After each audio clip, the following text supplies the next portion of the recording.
So let's get started today. God. Where's that? Give me a second. So today we have, what should be a shorter episode. I don't know. We're finally starting Pikmin. I've been pushing it off for a while now, but I think we're finally going to start it. So we'll get that up and running. And then the rest, I don't know. We'll just kind of figure it out along the way. We do have 3 news stories tonight. It's more like one. It's more like 1.5, and then 1.5 of speculation. So it's not actually that much. For WIBE, we got 3 food things. We got a TV thing and a book thing. So we do also have a few things. I don't know. We're doing Pikmin 4. We're starting off new save file, Sunspeckled Terrorist. I know that region more or less like the back of my hand. So I bet we'll be able to beat it under like 2 hours. Because my plan for a Pikmin, we're going to be playing on the new difficulty. But I also want to set it up so that way we're doing a zone at a time. So today we'll do Sunspeckled Terrorist. Next week we'll do Blossoming Arcadia. Week after that we'll do Serene Shores, Hero's Hideaway, so on and so forth. I think that'll work fine. I hope that works fine. I don't know, I guess we'll see. Let me boot it up. We don't have mouse controls. I'm amazed they didn't add mouse controls. But whatever. Yeah, the big thing is, I want to try out this new fierce difficulty. Limits our number of Pikmin down to 60. I am curious about the gold bar. If you've never played in the post game, there's a gold bar that you can get.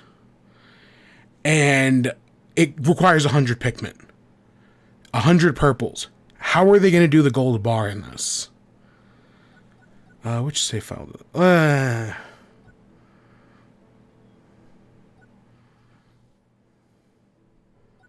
I think, yeah, let's get rid of this middle one. I'm going to guess the middle profile was from when we did all the games in a row. Or, yeah, that probably is right. New first difficulty. Maximum of 60. Enemies have increased stamina and will eat more Pikmin. Carry over pup drive, fused. Honestly, the idea of skipping over the tutorial that's the only reason I did that. Is because the tutorial, it takes some time. It probably would add like another, I don't know, probably another like 30 minutes. So being able to skip that is actually very nice. Oh, and we just used the same character? Okay.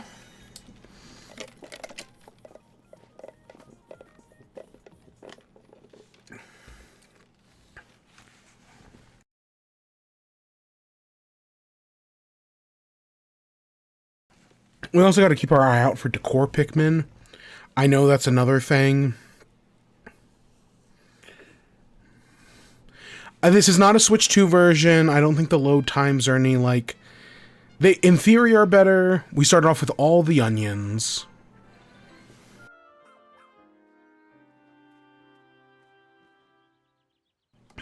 We can still only take out, though, 30 Pikmin... Or 60 Pikmin, 3 types. So there are still limitations.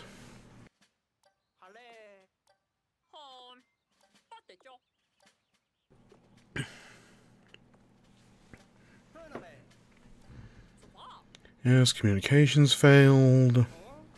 We've got our boy Ochi.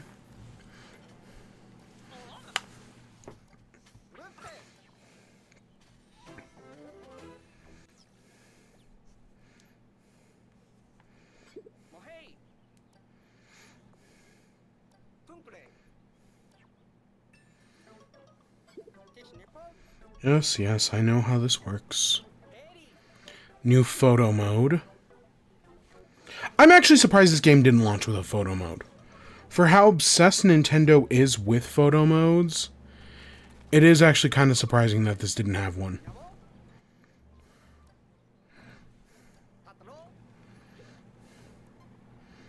Alright, we're ready to explore.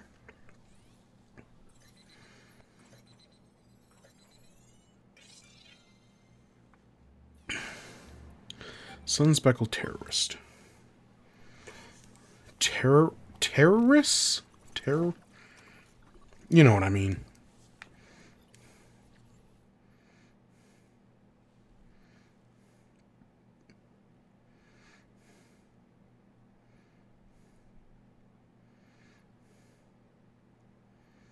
Okay, whatever.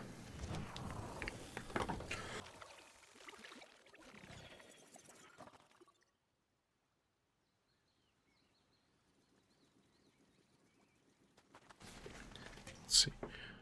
Okay, so we start off with 10 of each. That should be fine. Yeah, that should be fine. Alright, let's get into things, shall we? How the hell do I make a Kermit the Frog voice? Oh, you're talking to the wrong person. I don't know how to do voices. The only voice I used to be able to do was Donald Trump. And... oh no, not the puking mirror. I have no idea what you're talking about. Yeah, no, I used to be able to do Donald Trump, but that was, God, 10 years ago now. So I can't do that anymore.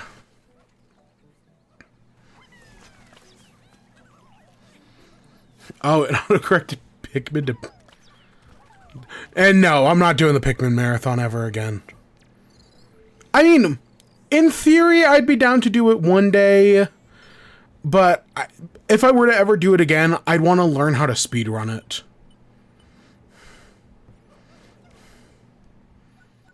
Alright. I forgot to... so if we go into settings here, we can come down... and we can change the cursor, we can turn off auto lock on, and we can turn off tap A to lock. So now we can just throw Pikmin wherever we want, no repercussions.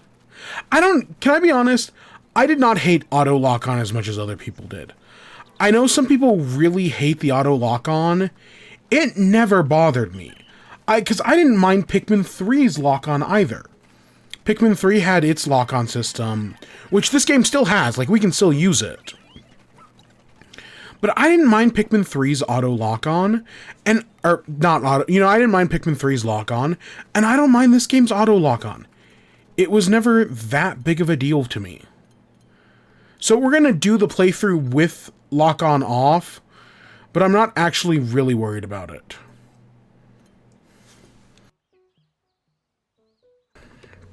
You can do a Mickey Mouse. Yeah. I can't do anything anymore. It's one of those things where it's like, if I don't use it, then you lose it. And I've lost basically every impression I used to be able to do.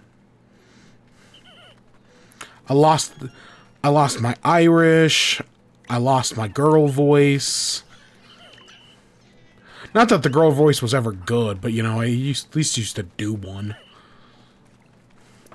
I don't know, there was that one post of like, hey, are you a skip all the dialogue YouTuber, or are you a make all the funny voices YouTuber?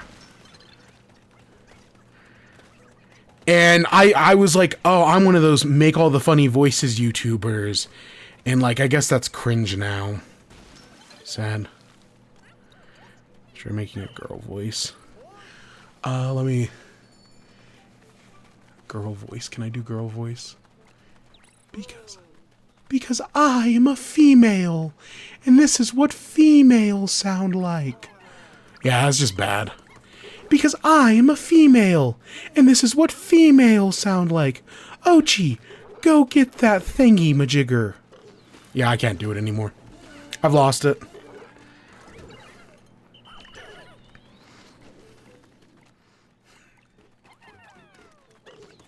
Alright. Okay, I'm skedaddling around.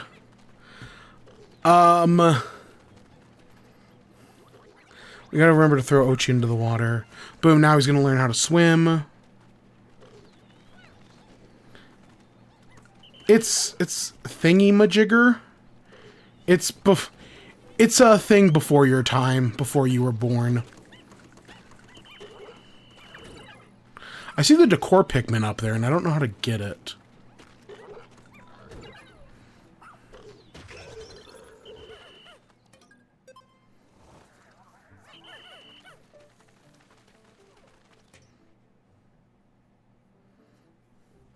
Alright, so for tonight's show, let's get into the news, shall we? So, we have 3 stories tonight. All of them are Nintendo related.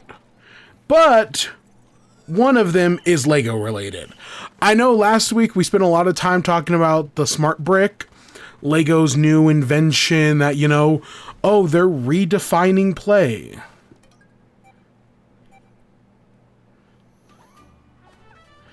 Yes, I get it. Your mind's in the gutter. Okay, let's move on.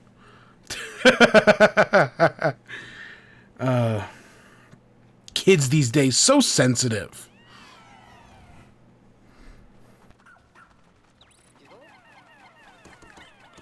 So yeah, we got... Last week, I know we spent a lot of time talking about the Lego Smart Brick. How, you know, Lego is redefining play by instead of you doing the sound effects, they'll do the sound effects for you. And I was not as negative as other people are on it. But there's been some more Lego news this week. We got another announcement, and I wanted to talk about it. So we're going to talk about that. We got Splatoon announced their new update. And, you know, since I'm a big Splatoon guy, I at least wanted to give a little speculation. And then our final story is there's a rumor of a Switch 2 Lite, even though the Switch 2 is like only 8 months old, if that. I don't even think it's 8 months old yet. There are already rumors about a Switch 2 Lite. And I want to talk about it, if only to kind of be like, yeah, this isn't going to happen. It will happen eventually, but not today.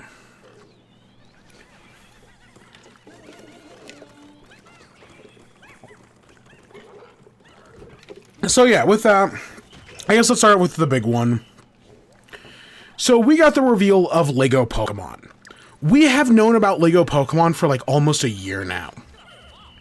Back on Pokemon Day last year, in, you know, February of 2026, they announced Lego Pokemon, and it was like coming next year. Here we are a full year later, and they have officially revealed Lego Pokemon.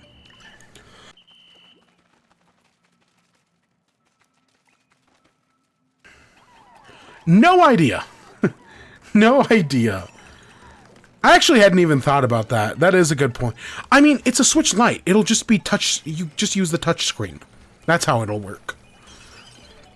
Probably. But no. So, we knew about these Lego Pokemon. They've been... The sets were announced a while ago. And I want to say these Lego Pokemon sets actually leaked like 6 months ago.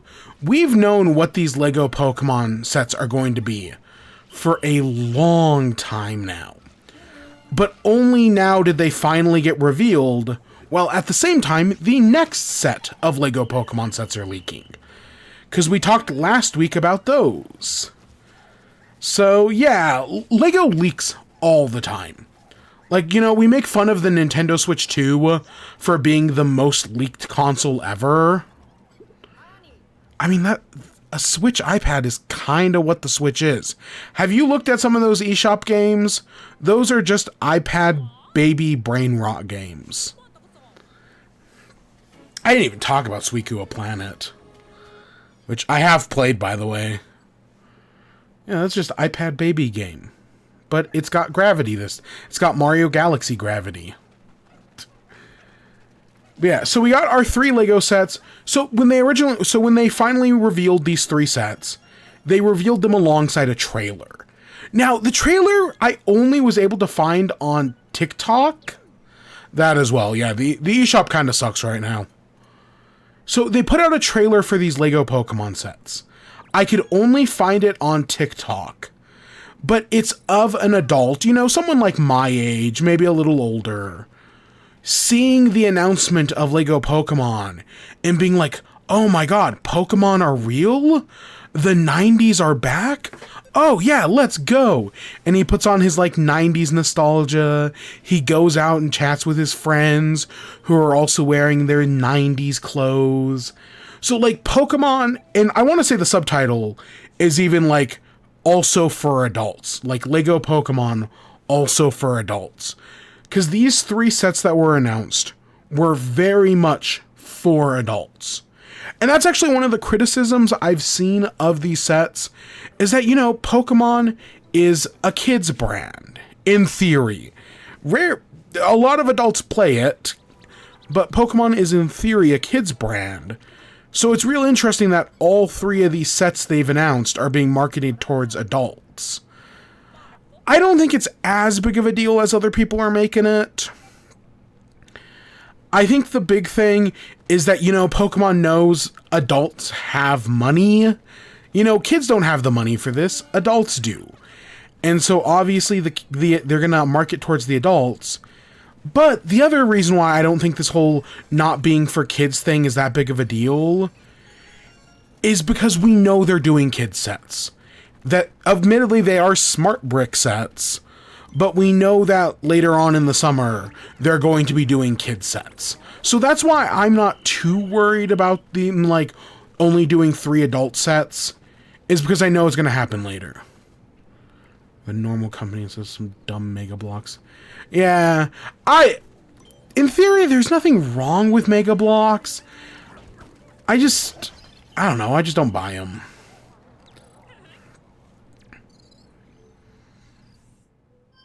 But yeah, so that's what this trailer is marketed towards, because these sets are expensive.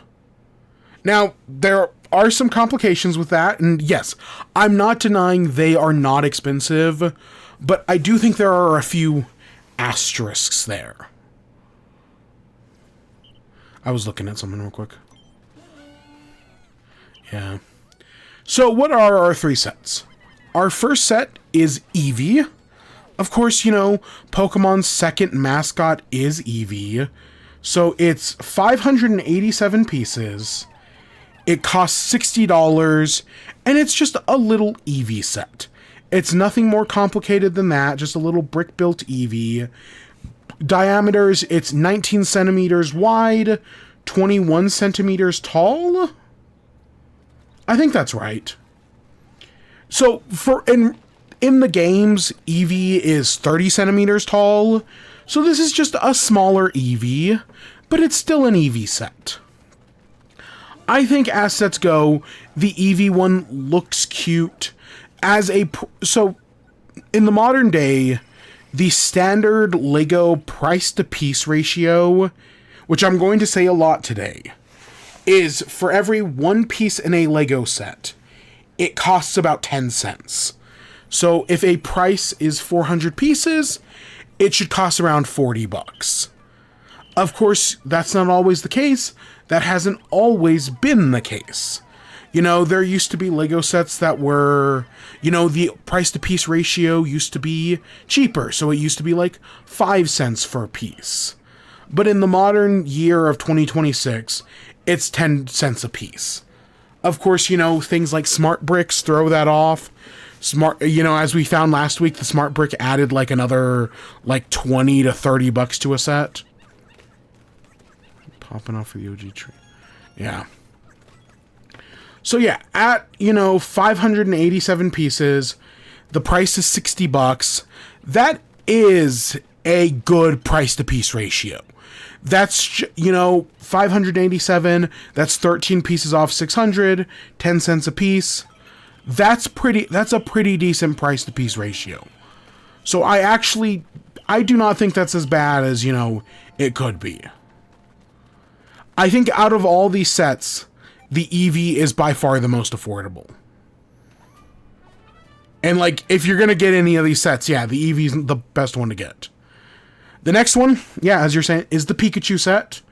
The Pikachu set is in 50 pieces. It costs $200. Again, price to piece ratio, that's about 10 cents per piece. That's a decent price to piece ratio. It can be changed into a male or a female. So we do have transgender Pikachu. Hashtag trans rights. My prediction for the Pikachu set had been that it was just going to be a life-size Pikachu. When this leaked, my prediction was life-size Pikachu. Because they've made other Legos that are just like life-size. This one is just barely not life-size. This Pikachu with the stand and everything is 35 meters tall, 39 meters wide. And the video game, Pikachu is 40 centimeters. So this Pikachu is just 5 centimeters short of being the same size as the in-game Pikachu. But I still think it's close enough that it doesn't matter. Yeah, so when I said prediction life-size Pikachu, I feel like I'm close enough that it counts. We basically got life-size Pikachu. Of course, this one does come with a dynamic pose. There's a little stand that marks it as the 25th Pokemon, as well as having a Pokeball. I think it's a cute set. It's a little on the price, again, it's on the pricier side, obviously, but as like a dynamic Pikachu set, it's honestly more than I expected. It having a stand in a Pokeball, I am kind of disappointed we can't just buy a Pokeball on its own. If they had done like a Pokeball set that came with a Pokeball, a Master Ball, a Great Ball, and an Ultra Ball, and maybe charged, I don't know, knowing it would be $50 probably. Maybe a little less, maybe, cheaper than that, hopefully. But if they had done like just a Pokeball like set with like a little display, I probably actually would have bought that. That would have been cute. But no, there are some bonus sets, and we'll talk about that. But yeah, I think the Pikachu set looks fine. It's not as good as it could be, but I know some people think the Pokemon looks weird. Yeah, that's never gonna happen. I've seen some people say that the Pikachu looks a little weird, that like the face is just structured a little weird. Like, it's like because it's like at an angle, they couldn't decide if they wanted to do like a standing up Pikachu or like a side Pikachu. So they tried to like find a way in the middle, and it just looks a little off. Personally, I don't think it's a big deal. I think it still looks like a neat set, but I know people have complaints with this one, just design wise.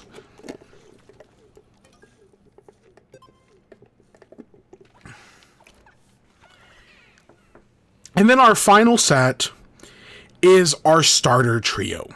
It's a statue set of Venusaur, Charizard, and Blastoise. It's 6,838 pieces, and it costs $650.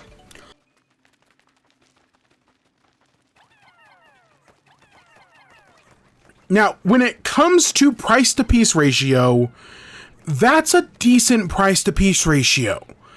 Again, 68,000 at $650, that's technically less than 10 cents per piece. But it's also so expensive that that's an immediate turn-off. Like, that is such an expensive set that I will probably never buy this. With that being said, I think the set's beautiful. I love how the 3 starters look. I love the stand, because each one has like their own region. So you've got like an earthy, grassy region. You've got a giant wave. And then you've got like a volcano with Charizard flying on it. I think this is a beautiful set. It reminds me of those like giant statues you can buy. Like, like there are these giant Pokemon statues you can buy that are admittedly probably cheaper. Like, I bet those statues are closer to like $200-300. But still, I think this set is beautiful.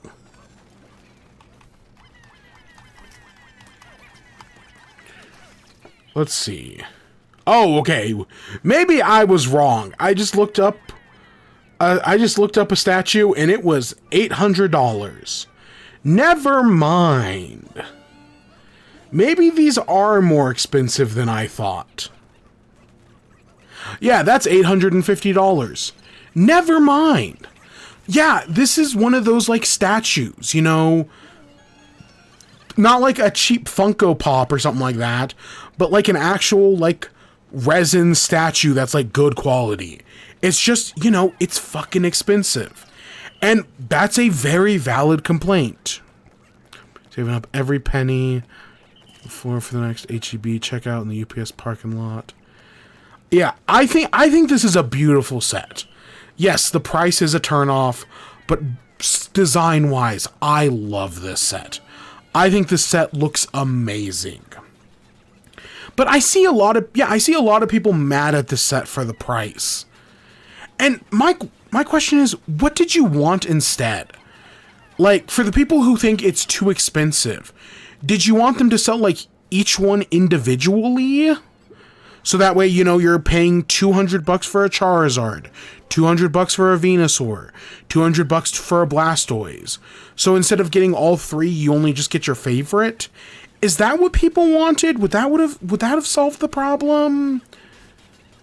That's the only solution I can think of. Because again, piece per price, you're not getting much cheaper than that. Lego has a pricing problem.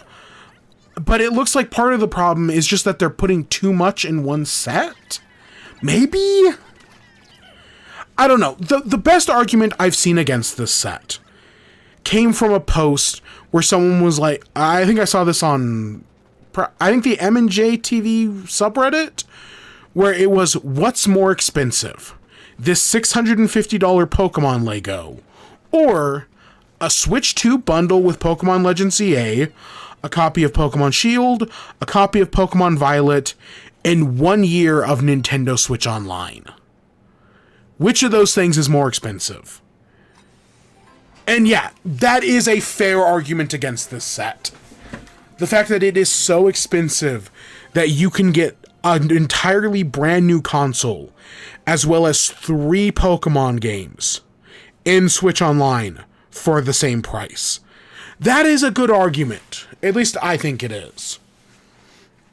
But I think the set looks beautiful. It's big. I love that it's all connected.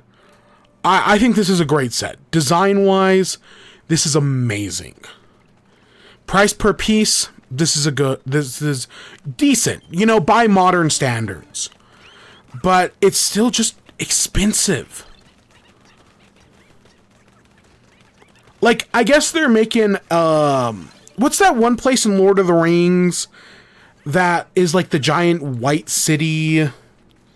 Lord of the Rings, giant white city. Minas Tirith? I guess they're making Minas Tirith into Lego. And it's going to cost around the same price. But it's also going to have like 800 less pieces. So that tells you that there is a $50 Lord of the Rings tax. Because the set, allegedly, has less pieces. So, like, and we'll talk about another set here in a second that is $30 more expensive than it should be. The Lego tax for, like, third-party licenses is a real thing. I'm just surprised, yeah, it's not here on any of these Pokemon sets. The Pokemon sets are just expensive. They don't have, you know, by the price-to-piece ratio that people use. They don't have the same thing.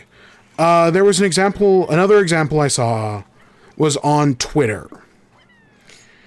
Someone made the comparison that, okay, so for $60, you can get an 800, for $60, you can get a 587-piece Eevee, or you can get a 412-piece Star Wars set. For $200, you can get a 2,000-piece Pikachu, or you can get a 1,500-piece AT-AT. For $650, you can get a 6,800 piece Venusaur, Charizard, and Blastoise, or you can get a 5,300 piece Star Wars something? I actually don't know what that set is. It's a Star Wars Imperial ship or something like that.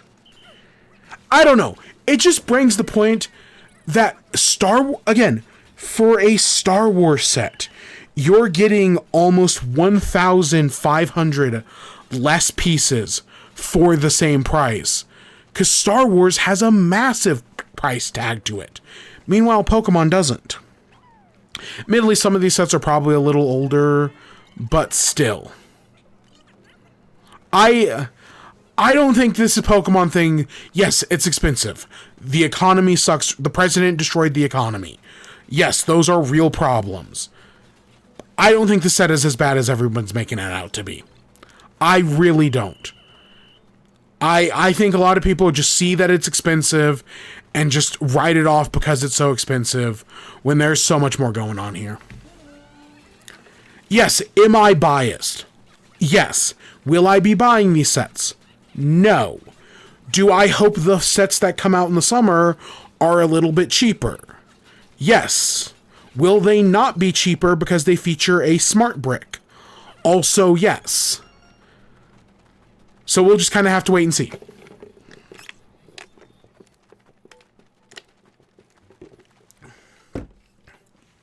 It's a lose-lose scenario no matter what happens.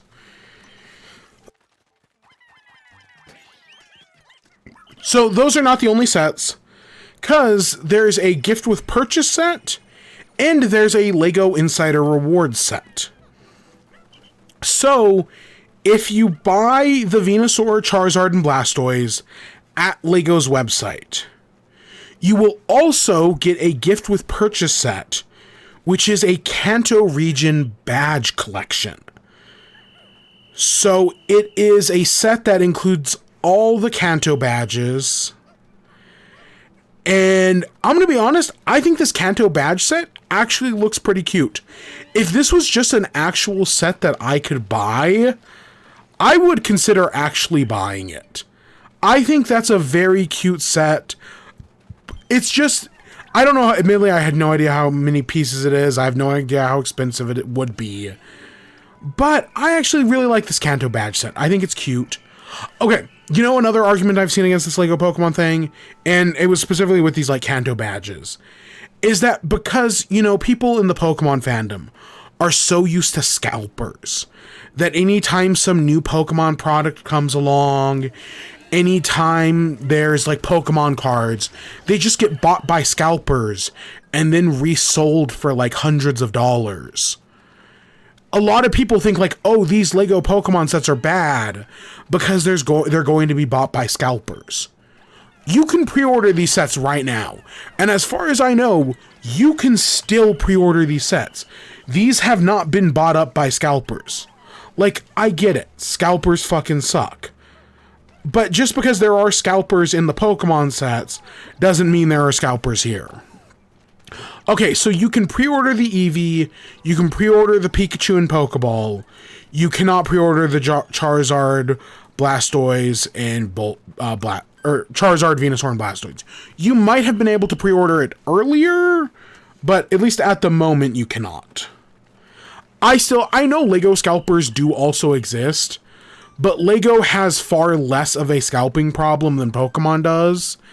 And just because people are suddenly, you know, Pokemon fans are in the LEGO thing, does not mean everything's going to be scalped.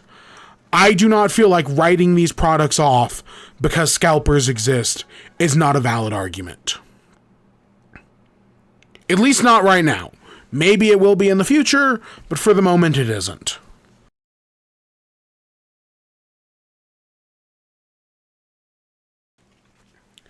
But yeah, so I think this Kanto region badge collection looks very cute. If this was like an actual thing I could like buy and display, I might actually buy and display it. But it's a gift with purchase, so I'll never have it. The other thing is LEGO Insider Rewards. So Lego Insider Rewards is like Lego's reward program. If you buy sets off their website, you get points. And then occasionally they'll release sets that are Lego Insider Reward exclusive. So for example, when I bought the Mario Kart set, there was a Lego Insider Reward for a Lego Blue Shell. So I have the Mario Kart set as well as the Blue Shell, because I had enough reward points to get that. So yeah, they're doing a Lego Reward mini Pokemon Center. So, you know, it's a Poke Center, but it's all small. I don't really actually care for it that much. It's just a little Lego Pokemon Center. Cool if you want it. Doesn't mean that much to me. And no, you do not have to buy one of the other Lego Pokemon sets to get this. If you have enough reward points, you can just get it. Which, I mean, if you're spending potentially, you know, what, $910 to buy all 3 of these sets, you'll probably have enough points. Probably. I've picked up a few sets, but I think the most expensive set I've ever bought from Lego is like $300. And I saved up for like a while to get that. I got that and set, you know, I got that while waiting for the Switch 2. Because I saved up so much money in the lead up to the Switch 2 that it was like, okay, well, you know, I could keep saving, but I do also really want this set.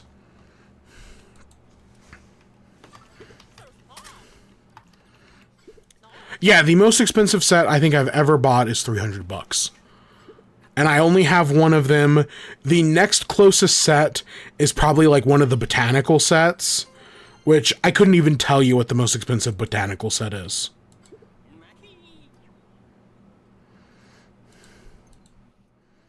I don't know, I guess I could look it up. Botanical. Let's see, the most expensive botanical set.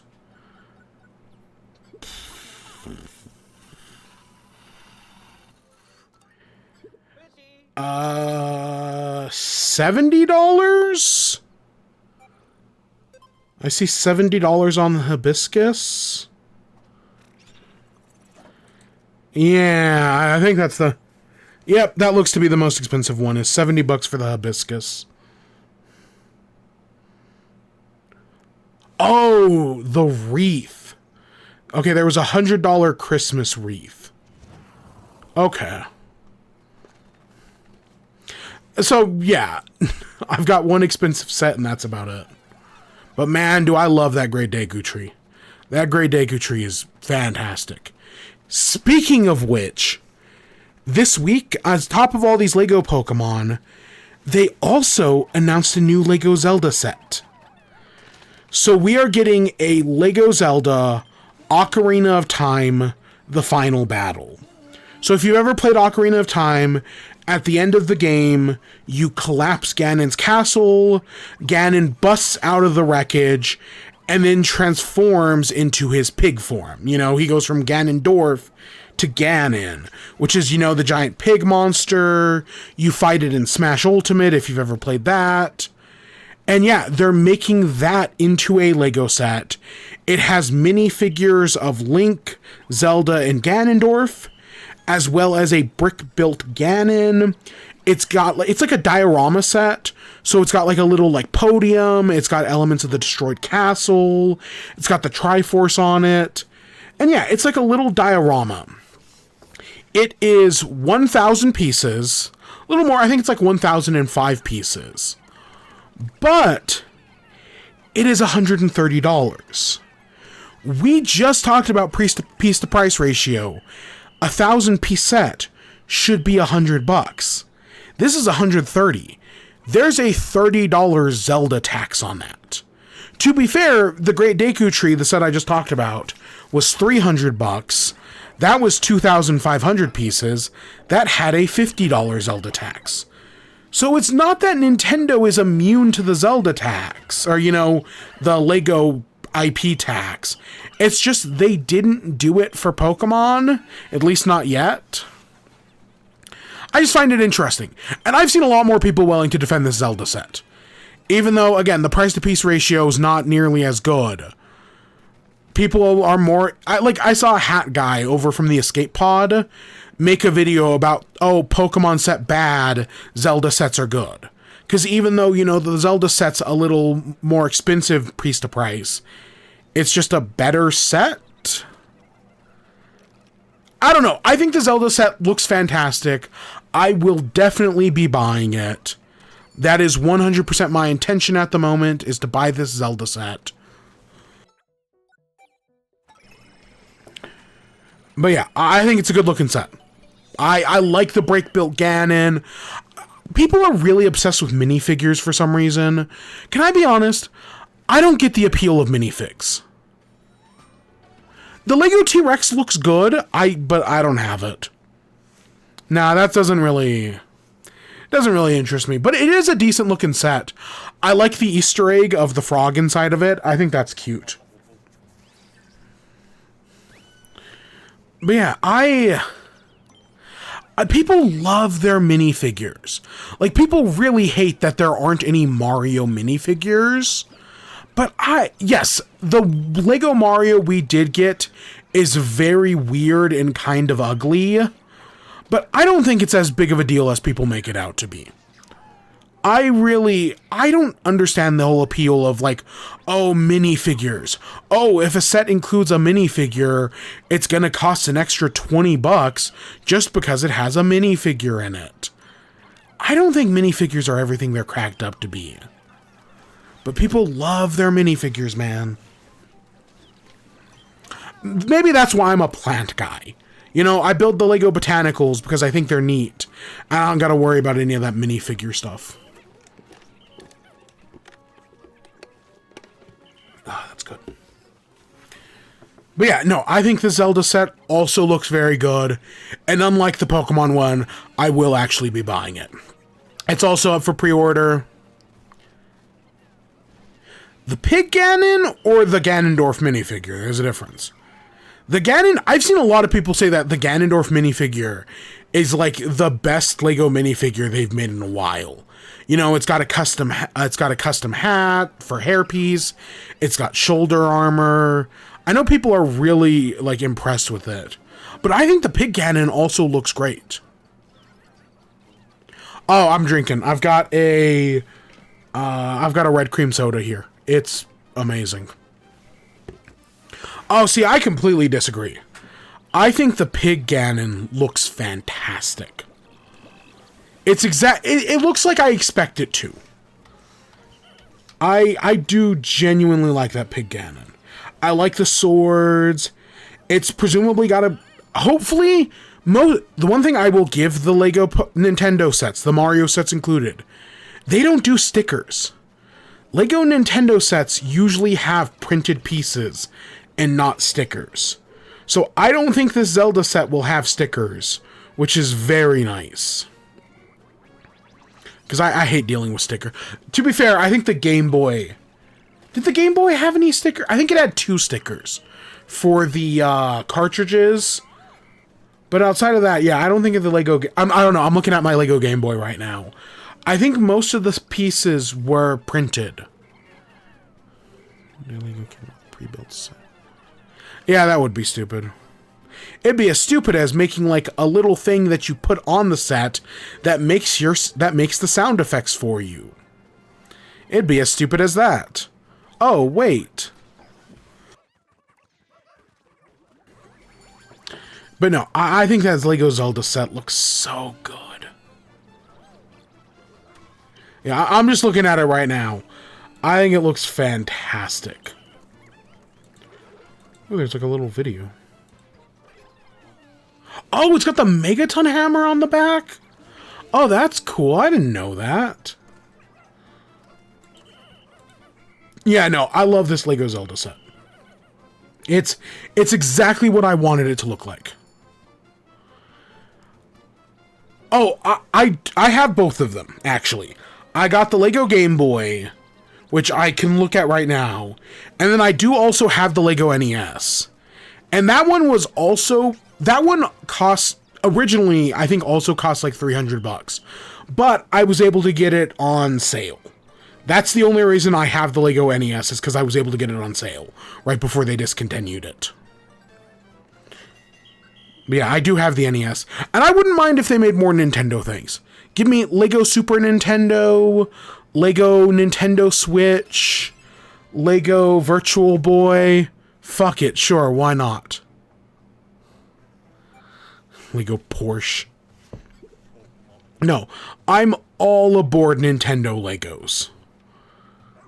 I don't know, I had Legos as a kid. I grew out of it when Minecraft came out. And now that Minecraft is, explicitly in its 2-week phase, I got back into Legos and, they're amazing. I totally understood what I loved about them as a kid. And I like it more than puzzles. Like, I tried to be a puzzle guy, and I just couldn't get into it. But everything I wanted to get out of puzzles, I was able to get out of Legos. So yeah, I don't know what to say. Nintendo, sure, a lot of the Mario sets are dumb. I'm not going to argue with that. With the whole, Smart Brick Mario. But the non-Lego Mario sets are all fantastic. The Mario Kart, the Game Boy, the NES. Lego Nintendo has a lot of good sets. But yeah, I guess that's all I got to say about the Lego stuff. I will not be buying any of the Pokemon ones, at least not yet. I'll wait for the summer batch to come around. But the Zelda one, definitely on my radar. So I guess let's move on to our next story. So, Nintendo put out a tweet earlier this week announcing the next update to Splatoon. We are officially getting the 11.0 update, because back in June of last year, we got the 10.0 update, which it brought back a map, it added 30 new kits. The 10.0, it added some Switch 2 improvements, but wasn't like a Switch 2 upgrade. And while there are currently rumors going around about a Splatoon 2, or Splatoon 3 Switch 2 upgrade, like currently there are rumors about Splatoon 3 getting a Switch 2 version. So far, they have just announced that, hey, new version coming soon, 11.0. And that's it. That's all we know at the moment. For some reason, they announced this new update and nothing else. And I have no idea why they did that. Like, if we had gotten, the hope is that in the February Direct, we get some more information on Splatoon Raiders. Because Splatoon Raiders was announced June 10th of last year. And we haven't heard shit about it since then. So I was fully expecting, okay, in February we'll learn more about Splatoon Raiders. And yeah, we probably will. But also we're getting this 11.0 update. Now, so far, all we know, and I'm just going to read the tweet word for word. The version 11.0 update comes to Splatoon 3 January 28th.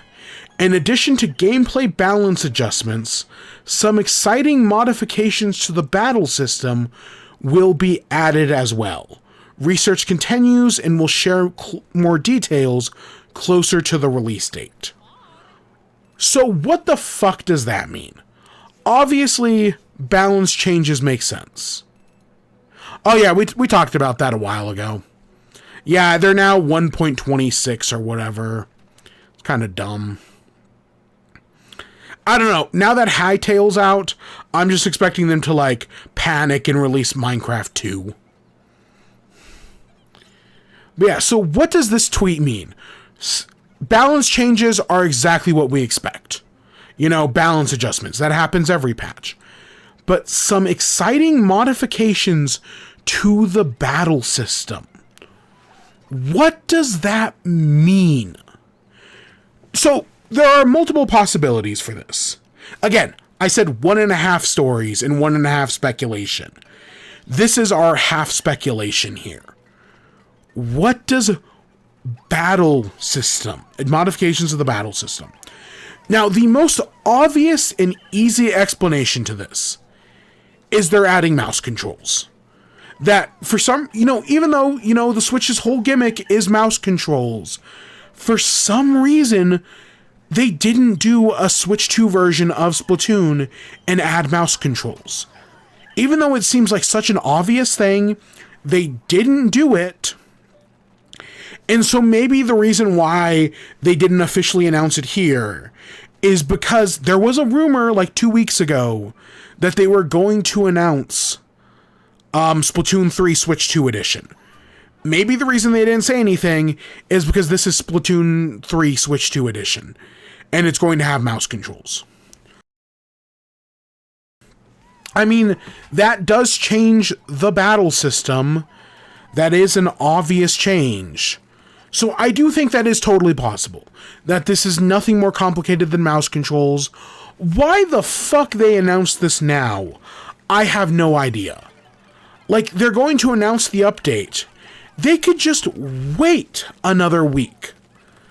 Because presumably they're going to announce what these changes are in the next 7 days. If not, the update comes out in 2 weeks. So they'll announce it within those next 2 weeks. Why they didn't just wait another 2 weeks, I have no idea.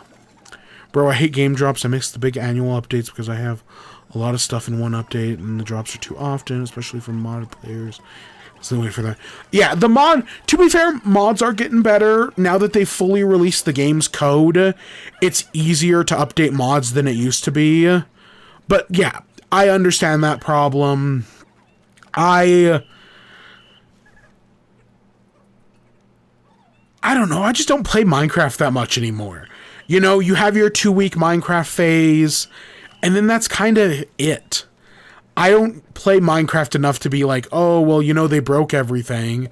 Like, at least with the new game drop, it gets me to play the game more than, like, instead of playing it for 2 weeks a year, I instead play it for, 6 weeks a year. Every, 4 months. I don't know. Yeah, I do miss bigger updates as well. But it's clear that that's not what Mojang wants to do. Because, it's still a free game. we talked... I don't know if we talked about Peak Math the other week. The developers of Peak came out and pointed out that, when you... Oh, shit, that fire is bad. Did you see... Those guys burned in, 2 seconds. Holy crap. That's not instant death electricity, but that's still pretty bad. So there was a story about Peak, where the developers of Peak were when it came to pricing the game, they were well, for most players, $6 is also $5, and $4 is $5, but $2 is basically free. And they came to the realization that $8 is the highest you can go, while it still feels like $5. So that's why they charged $8 for the game. And that's crazy math, but that's kind of how it works. And it's the same thing with Mojang. I paid the $25 for Minecraft 15 years ago. I'm basically getting the game, right? I basically got the game for free at that point.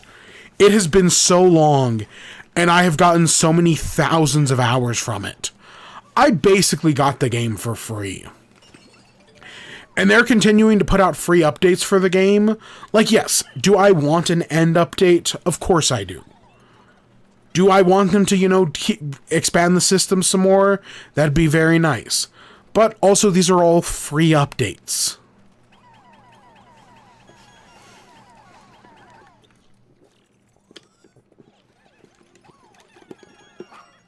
Same thing with Splatoon here.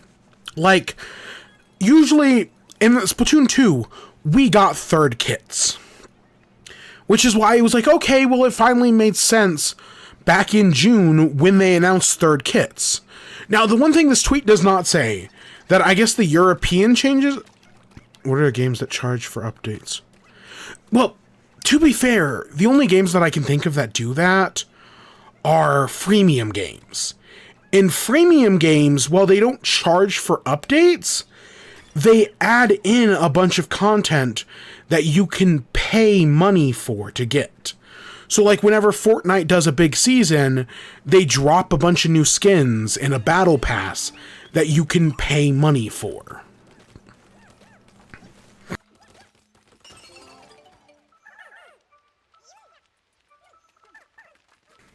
You know, Marvel Rivals just added Deadpool.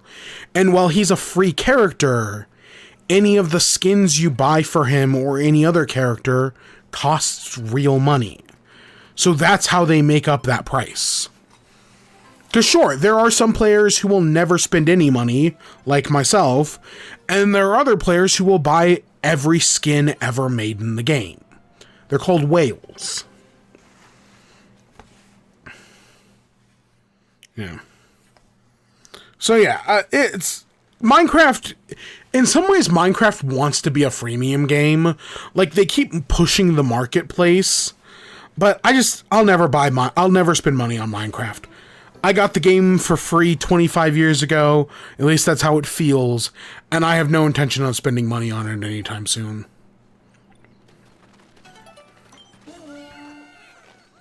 Or ever again. Yeah, so the other thing with the Splatoon tweet, they didn't put it in the North American one, but I guess in the European version of this tweet, it specifically mentions that there will be no third kits. So at least as of the 11.0 update, they're not adding another set of third kits. That doesn't, and Realms as well, good point. I kind of forgot about that. So yeah, at least for Splatoon, we're not getting the second set of third kits. That doesn't mean the second set of third kits can't happen. It just means they're not happening right now. Because I still do believe that we're getting another set of third kits. Maybe in the 12.0 update in like, I don't know, in like another year.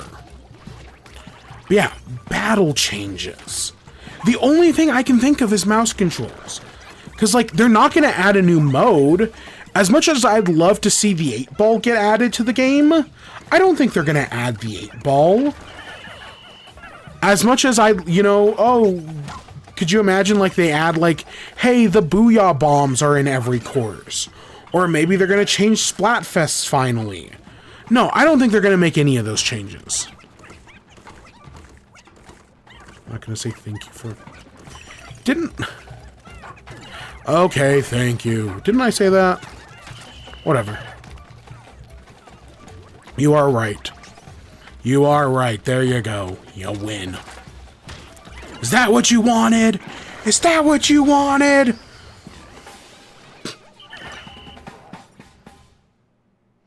What was I talking about? My brain's broken. Oh, I didn't mean it, huh? Okay, well, that's at the end of... Nah, I'm joking. I already streamed once today. I didn't have to come back.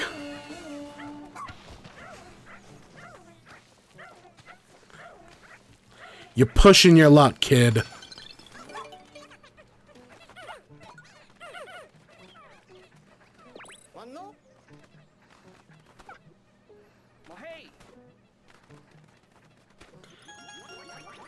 Okay, we gotta get the dragon fruit over here. And then there's the peanut over on the other side.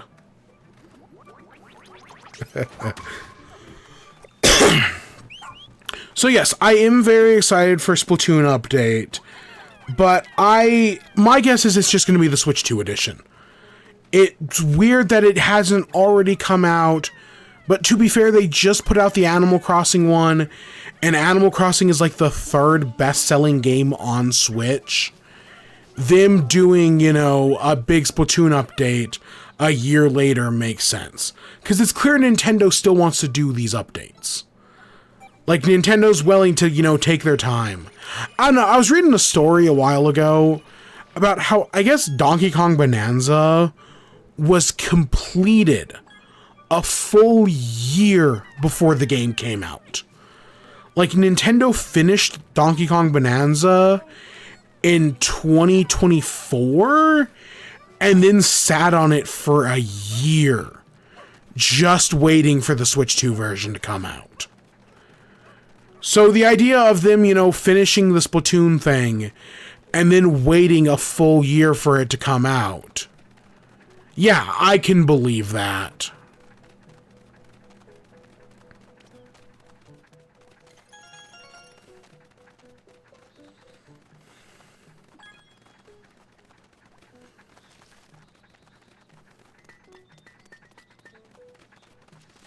So yeah, we'll see what happens with Splatoon. You know, I had fun playing it. We played it last week. I had fun, I guess. I don't know. It's for like the hundreds of hours I put into that game. I am kind of ready for Splatoon 4. Like, Raiders is hopefully going to be cool. I still think it's just going to be Splatoon Raft. Or, you know, Splatoon Ark Raider. What's that game called? The one with the dinosaurs? Ark Survival? I don't remember. My guess is Splatoon Raiders is just going to be that. But you never know. You never know.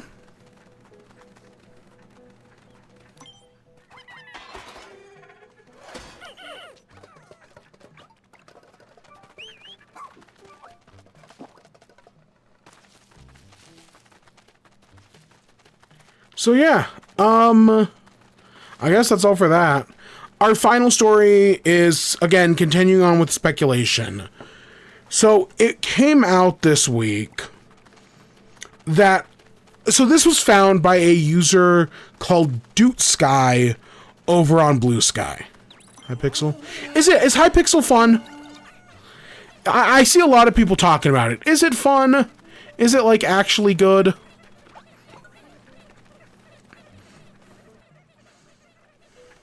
You're too. I mean, yeah. Hopefully Hypixel lasts longer than Palworld did, because Palworld also had one of those 2-week phases, and then everybody just moved on. Yes, there's many different games. That's good. I haven't brought myself to check it out yet, but maybe I will. I don't know. I don't want another because I bring up Palworld because, you know, I played Palworld. I remember when the original trailer for Palworld came out, and I was like, oh, that's going to be interesting. And then I played it for like 2 weeks. It was okay. And then I just moved on.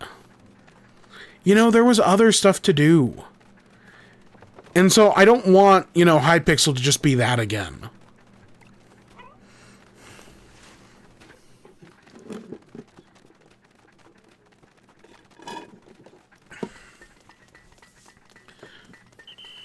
I mean, I guess we'll find, you know, time will tell. The Bed Wars TNT run, party games, color switch things, the pit. They got Trouble in Terrorist Town. That I used to play that I know that's a Gmod game, but I used to play that all the time in Minecraft. Trouble in Terrorist Town. Ah, that was fun.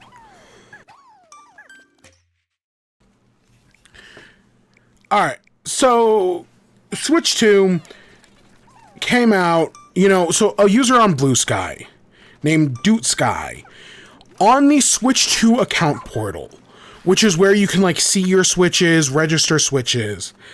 They found that there is an unused model of the Switch 2, codenamed OSM. Because in the Nintendo systems, you know, on their, like, website, they don't just be like, okay, here's the Switch 2. That becomes cumbersome, so they just give it a code name. They did the same thing with the original Switch. The original Switch's code name, or code lettering, was HAD. And then later on you had the Switch Lite, the refresh model, and the OLED, which also had codes HAE, HDH, and HEG. So those were all the Switch code names. Now the Switch 2 has the code name of BEE. B. So they found this new code name, OSM. And the question is, what does OSM mean? Because people's first thought is like, oh, maybe it's something related to this new model. Because if you don't remember, because again, the Switch is one of the most leaked consoles. The codename for the Switch 2 was called Ounce. So of course, people's first speculation is, oh, maybe this new Switch 2 model, and we think it's Switch 2 related because when they look up, like on the account portal, it uses the Switch 2 as its icon. OSM, and then it shows a Switch 2 icon. So the reason why people think it's a Switch 2, and like, oh, maybe the code name stands for Ounce Small Model. Because you know what's a smaller model? A Switch Lite. Do I have my Switch Lite? Oh, I actually do. I have my Switch Lite right here. Tap, tap, tap. So the thought is that, oh, maybe this is Ounce Small Model, Ounce being the Switch 2 codename. I think it's a little bit of a stretch, but I guess I see it. I see where people are coming from with that. The other thought, of course, is, oh, maybe this is an OLED thing. Maybe this is OLED Switch model. I think that one is far less likely. I really do. I don't think it would be called OLED Switch model. And the other reason why I think the Switch Lite is more possible than the OLED is because if they were just going to do an OLED Switch a year out from the Switch 2's launch, I would have rather had them just drop with an OLED. Like, at least if they do a Switch Lite, it's cheaper, it's more affordable, and people who already have a Switch 2 will not feel a reason to need to buy it. When the original Switch 2 Lite came out, I myself found no reason to buy a Switch Lite. I literally only own a Switch Lite nowadays because I got this thing for like less than $100. I got this thing for fucking pennies on the dollar. Kind of like the 2DS, right? In the latter half of the 3DS's lifespan, you were able to get a 2DS in Mario Kart 7 for like $60. Yeah, that shit got really cheap. And the same thing kind of happened with the Switch Lite. So yeah, I think the idea of them making an OLED, that would, people would actually want to buy that. And people who bought a Switch 2 would kind of feel ripped off. But if it's just a Lite model, I think that's less of an issue. I think less people would feel ripped off by that. I think the idea of making Switch 2 Lite makes sense. I feel like Switch 2 Lite is inevitable. So the other thing with this is, okay, so I mentioned how, when you look up Switch, when people looked up this OSM, it returned an image of the Switch 2. I've seen some people say that this image looks different than the Switch 2. Personally, I don't see it. I looked at the picture of the Switch 2, I think they look exactly the same. I don't see the difference, but I see other people are. And I guess people looked at the back-end code of the website and found out this OSM model was added back in September. Sometime between September 9th and September 16th. So this has been in the code for a while now, but people only just found it. So, is this a Switch Lite? I don't think so. Switch 2 Lite. The main reason I don't think so is because if we look at the original Switch's release window, it came out March 3rd of 2017. And then the Switch Lite came out, or at least it was revealed, July 10th, 2019. So a little over 2 years later, they revealed the Switch Lite in time for the next Pokemon game. That was the year Sword and Shield came out. So the idea that they're releasing a new Switch 2 Lite, we're less than a year out. I could totally see a Switch 2 Lite next year, where we're at least 2 years out by that point. I think that's possible then. But right now, I think it's just too early. That is the biggest point against this, in my opinion, is that it's just too early. Now, a point for it, we do have Gen 10 of Pokemon coming out this year.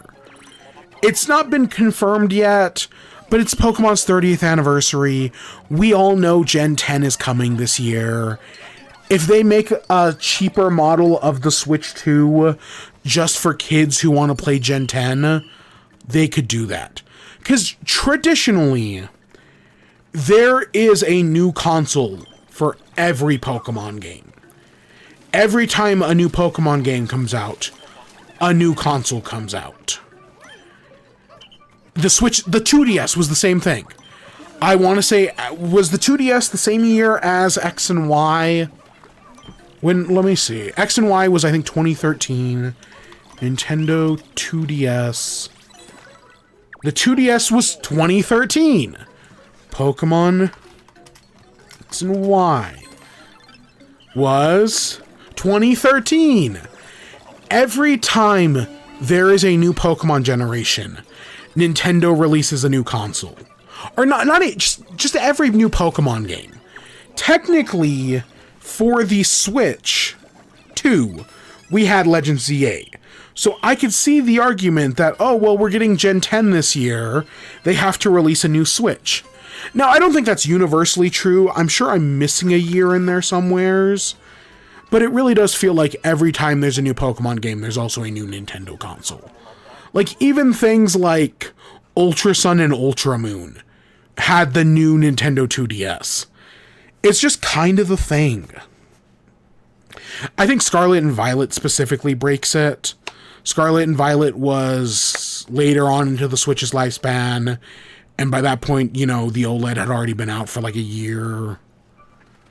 I think. I don't know. Okay, Pokemon Scarlet, Violet came out 2022. Switch OLED came out.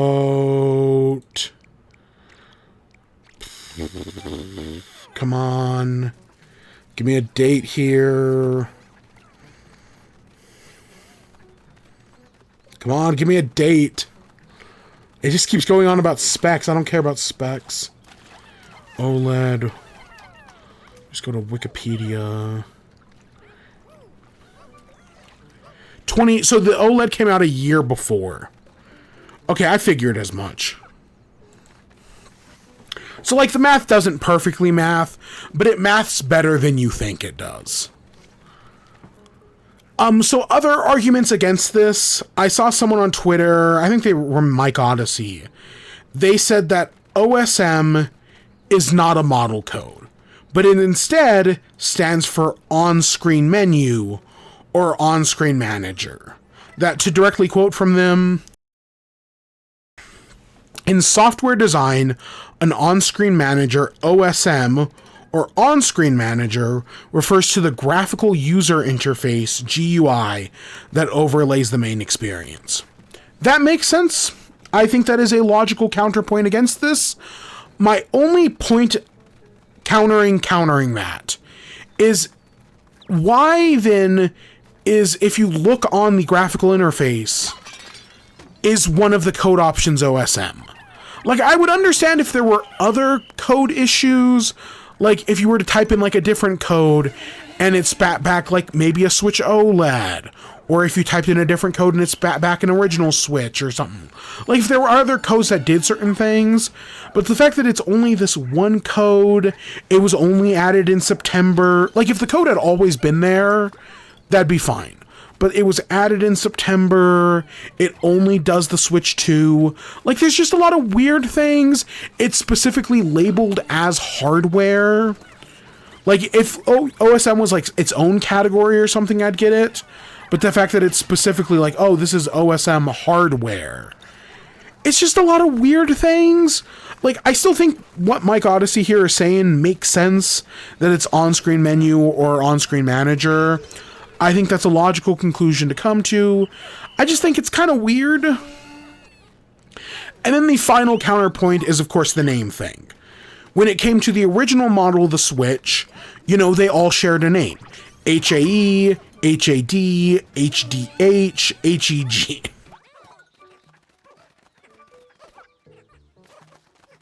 I might have gotten what's wrong. I think HAE is the original Switch. HAD is the Switch Lite. HDH is the re-release. And then HEG is the OLED. I might have gotten that wrong, and I might have gotten it wrong the second time. With the Switch 2 being code-labeled as BEE, I would assume that, you know, if they were doing a Switch 2 Lite, it would be labeled like BED, or BEH, or BEG. You know, it would have a similar code name. But it just doesn't. So that is another good counterpoint against this. Personally, I do believe a Switch 2 Lite is coming. I just can't see it this year. I could see it next year. But right now, Nintendo's got too many issues to worry about. They've got to worry about tariffs, you know? The tariffs are a lot better now than they were, like, a year ago. Okay, not even a year ago, like 6 months ago. But they're still pretty fucked. Donald Trump still believes that tariffs will fix the economy. They won't. They've made everything worse. But he still believes it.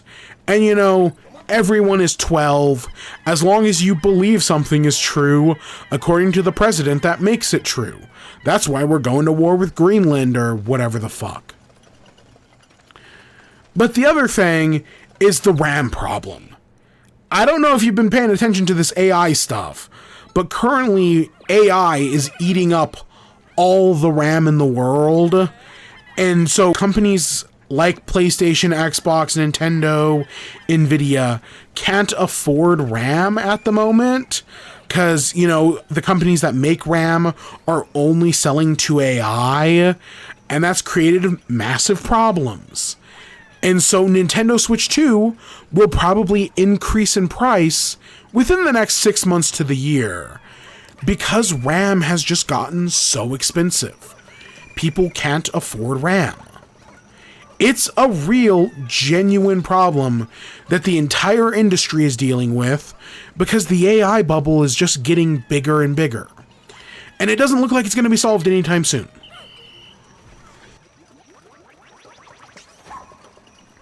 So yeah, I think we're kind of fucked. And if everything bad is going on right now, I don't see a reason why Nintendo would be like, well, you know, prices of RAM are going up, so let's make another model of the Switch 2 that, sure, well, it may be cheaper. It doesn't actually solve any of the it doesn't solve the RAM issue, which is still very much a problem. Everybody be hating, just hate. Why we hating on Nintendo or some shit? Because, listen, the modern day internet is built on grifting. That being hateful of something makes you more, it gets you more views. Being angry gets more views. So because of that, we see channels like, is it Nintendine, who are literally just built on Nintendo grifting and talking about how fucked Nintendo is, even though they're really inconsequential at the end of the day. Yeah, everything's about grifting nowadays. You know, gotta get that grift, and Nintendo's easy to grift on.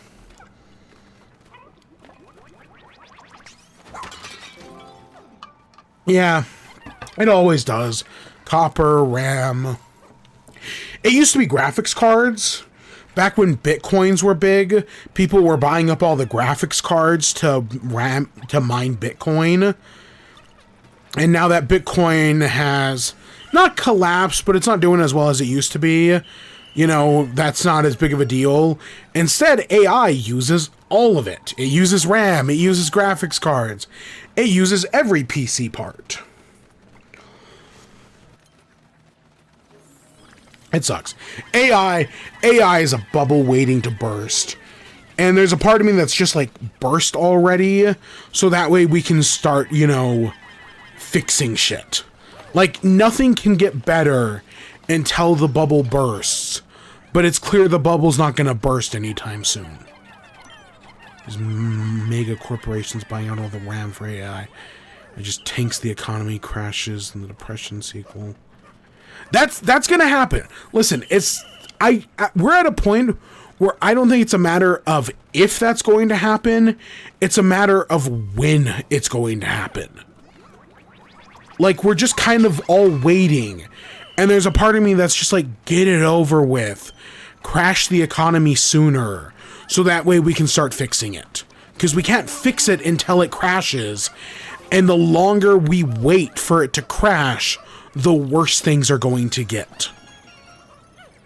Because it's going to crash. Like, we're so fucked. It's going to crash regardless.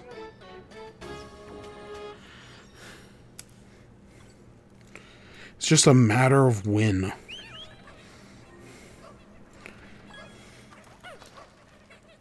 Alright. Anything else with the Switch 2 thing? So yeah, I do see this coming. I do see the Switch 2 Lite coming eventually.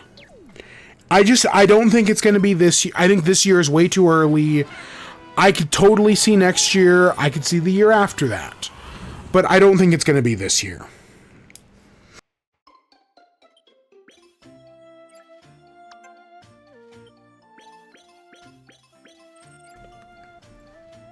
I guess we'll just kind of have to wait and see.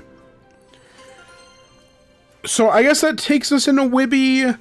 We're almost done with Sunspeckled Terrorist. I think we've got one more area to do. We've got to do the dungeon right by spawn, the first spawn, and then that's it. I think we're almost done with the area. Ooh, that went quicker than I expected. Yeah, 75%. We're almost done.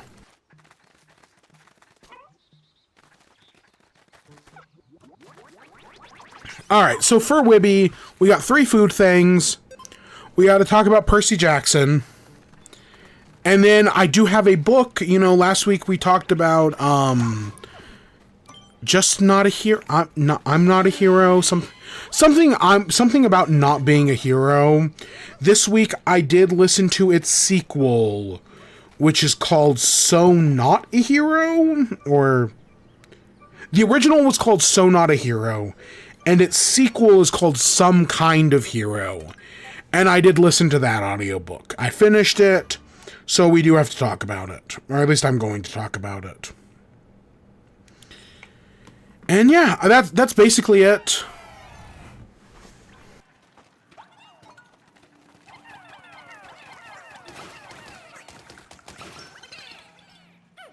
Alright, so let's start off with food stuff. So I went to 3 places this week. I went to Jack in the Box, I went to Taco Bell again, because we were there last week, and I went to Burger King. So let's talk about all 3, and let's start with Jack in the Box, because I think I did this one after the show last week. Like, we did the show last week, and I was like, I'm doing Jack in the Box tonight. So I've been holding off on this one. So Jack in the Box brought back their Chicken Supreme. So back in the... I'm pretty sure they brought this back. That back in the 90s, they had a thing that was a Chicken Supreme, and they brought it back as the chicken... There's a normal one, but then the big one they're doing is a double. So you can get a double Supreme box, which has the chicken double Supreme. It's got 2 tacos. It's got seasoned curly fries. And it's got a jibby. What the fuck is a jibby? It's like a Labubu, I think. It's like a little keychain thing. I don't know. I'm holding it right now. I got the rare one, which is like a little Jack in the Box man holding a burger. It looks like, they look like Labubus. They're like little keychain things. I do not understand the appeal at all, but I wanted to try the Chicken Supreme, and the combo that came with it also came with this jibby thing. So now I have this piece of plastic garbage that I don't know what I'm going to do with. But I own it now. Fucking capitalism. Still haven't got a Labubu though, so I've at least got that win going for me. I don't even have my webcam hooked up. I have not had my webcam hooked up in like 6 months.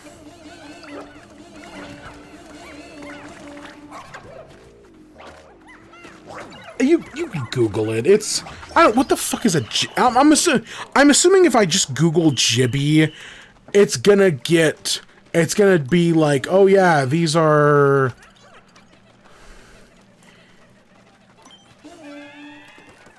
Oh, so there's... Okay, so I figured Jibby was like a Labubu competitor. No, it's specifically made by Jack in the Box. They specifically made a brand of these little things called Jibbies. That may be something else, but it specifically refers to a Jack in the Box thing. Okay, I don't know. I have this now. Whatever. Who cares? But what about the actual thing I care about, the Chicken Supreme? Honestly, not bad at all. It's like a chicken patty. It's got 2 patties, it's got lettuce, it's got tomato, it's got a mayo type sauce. It might just be mayo, maybe it's an aioli. And then it's on a wheat brioche bun, which is like the one big change from like their normal chicken sandwich. And honestly, it's not bad at all. I'm not the biggest fan of like a wheat brioche. Like that's usually not my thing.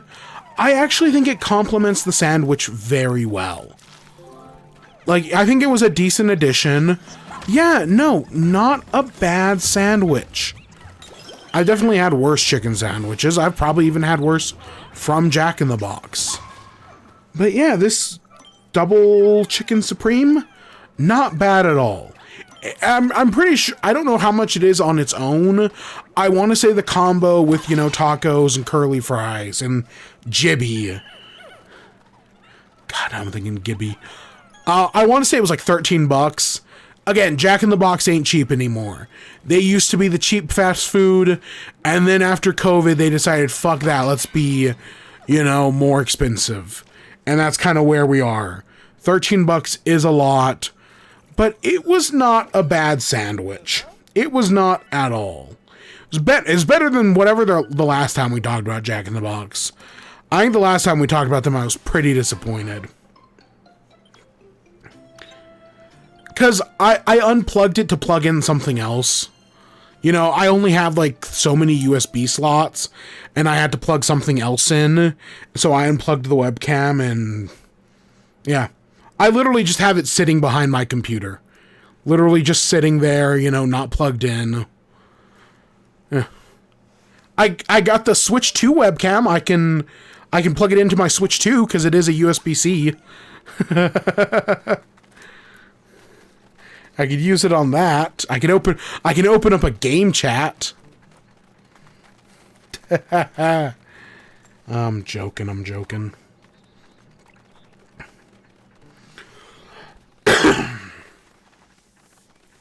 Yeah, that was Jack in the Box. Not bad. Not bad at all. The next place I went to was Taco Bell. So... because I like the style. What can I say? I like the style of the PNG. So, next up, Taco Bell. I know we talked about Taco Bell last week. How they brought back the volcano sauce.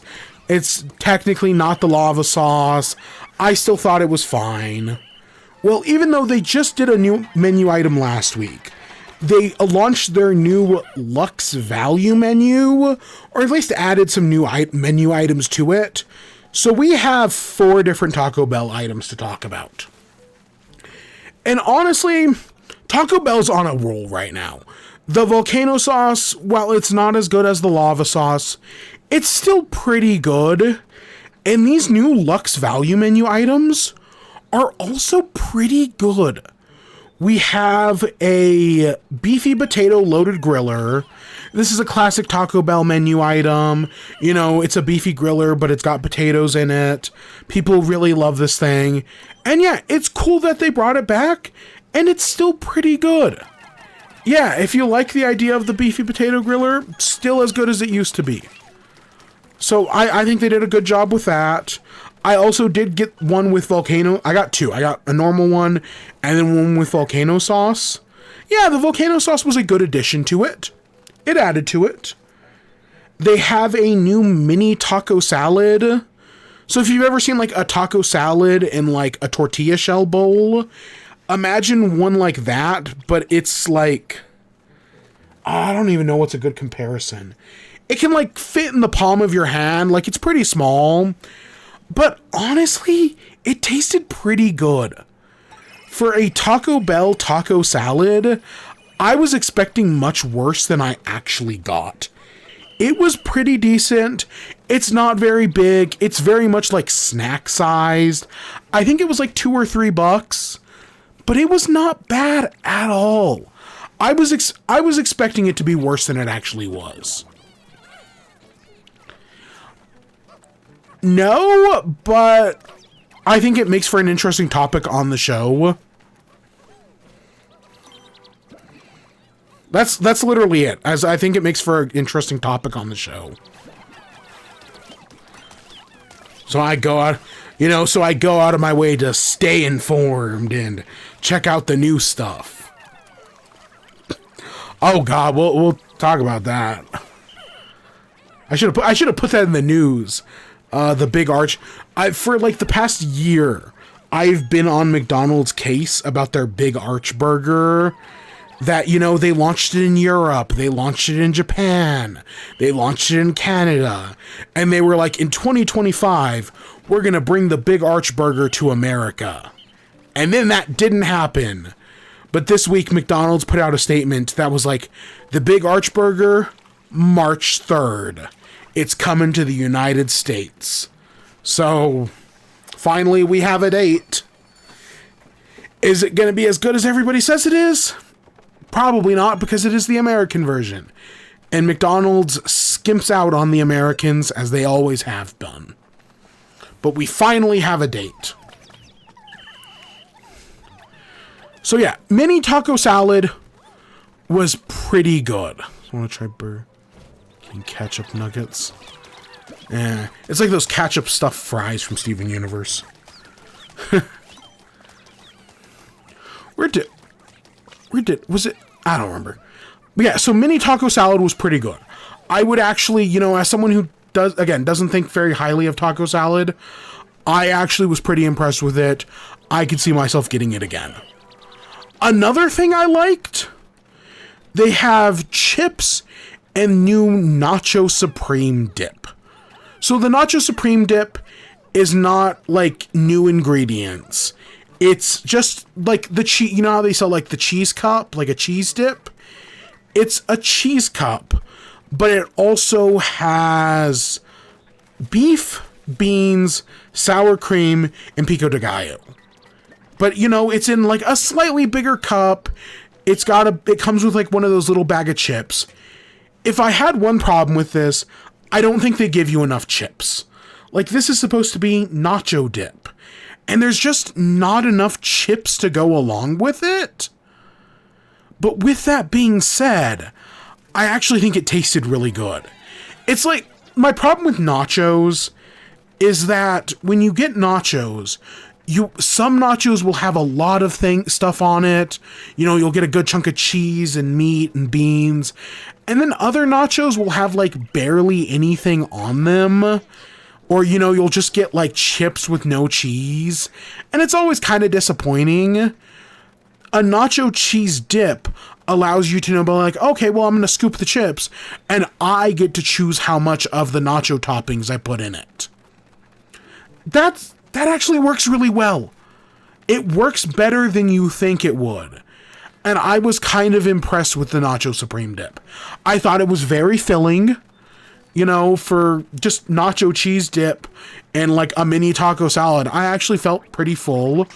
I think they did a good job with it. Oh, well, yeah. So yeah, I was pretty impressed, because that was the first thing I tried, was the Nacho Supreme dip. And yeah, I thought it was pretty good. I liked it. Okay, I will admit they did fuck up. And they did not give me a little bag of chips. But I know how big Taco Bell's bag of chips are. It wouldn't have been enough. Luckily, I had my own tortilla chips, so I just used those. And with that, I was able to get everything. But I think by nature, they just don't give you enough chips. Like, just knowing Taco Bell how I do, they don't give you enough chips for this. But I think it is pretty good. I think they're the nacho cheese supreme dip, the nacho supreme dip, pretty good. Next up, there was an avocado ranch chicken stacker. I've talked before, I don't really care for Taco Bell's chicken. I did not try this one. I could not be bothered to try it. I'm not a big Taco Bell chicken guy. I didn't bother. So the last thing, that leads us to our last thing, which is salted caramel churros. So, like a year or two ago, Taco Bell did churros, but they were specifically in like a collaboration, and they were actually pretty decent. I actually cut for like a fast food churro. It was better than Jack in the Boxes, I'll say that. These little salted caramel churros, salted caramel churros are not bad. You only get a 3-pack, so it's not that much. But the salted caramel filling, the caramel filling is good. I think there's actually a decent amount of salt in it. A lot of the problem with salted caramel is I feel like there's never enough salt in salted caramel. No, these actually did a decent job at getting enough salt in there. I'm not going to say they're anything amazing, but I liked this salted, this salted caramel dip, or these salted caramel churros, not bad at all. So overall, Taco Bell, their new Luxe value menu, actually pretty good. It's way better than I thought it was going to be. And everything actually worked out, which is surprising because that doesn't happen that often. Most of the time, things get fucked up. But not this time, no. Everything actually did kind of work. Which that doesn't happen. That doesn't happen very often. Especially for Taco Bell. Again, I didn't try one thing. But even with that, the fact that everything else was good shows that, no, things actually did kind of work out.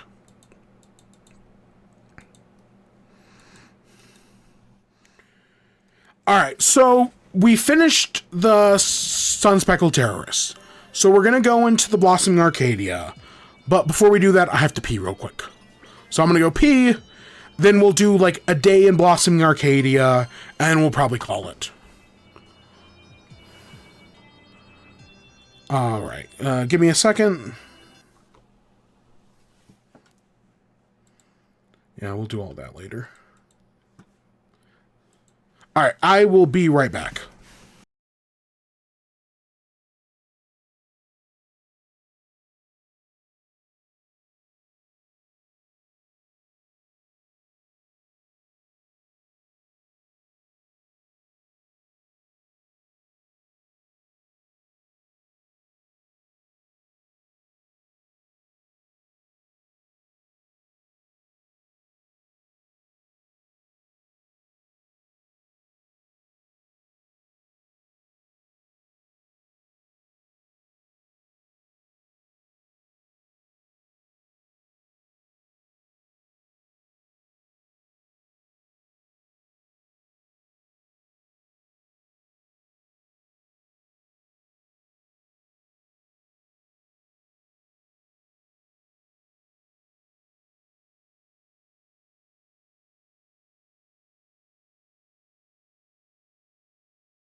All right, we're back.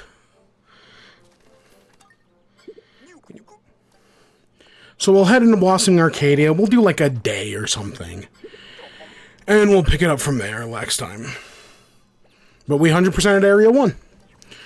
So our next thing is Burger King, which I tried earlier today.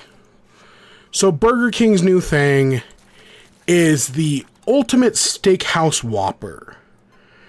So this came out a week or two ago, you know, around the same time everything else was coming out. And the reason why I was like, I'll get to it later, is because it has mushrooms on it. Now, as a kid, I hated mushrooms. I hated mushrooms, I hated cauliflower, I hated, third example, never hated broccoli. I know there's like a common thing of like, oh, kids hate broccoli, kids hate Brussels sprouts. Never hated broccoli, never really hated Brussels sprouts. Real straight cheese. Oh gosh, you trying to kill people? Yeah, no, I never cared for cauliflower. And then I never cared for mushrooms. But at some point, you know, while I was in college or something, I eventually was like, you know what? Mushrooms are not that bad. I like a good, if you've ever had like a good fried mushroom, not bad. I don't like actively go out of my way to eat mushrooms, but I don't avoid them like I used to.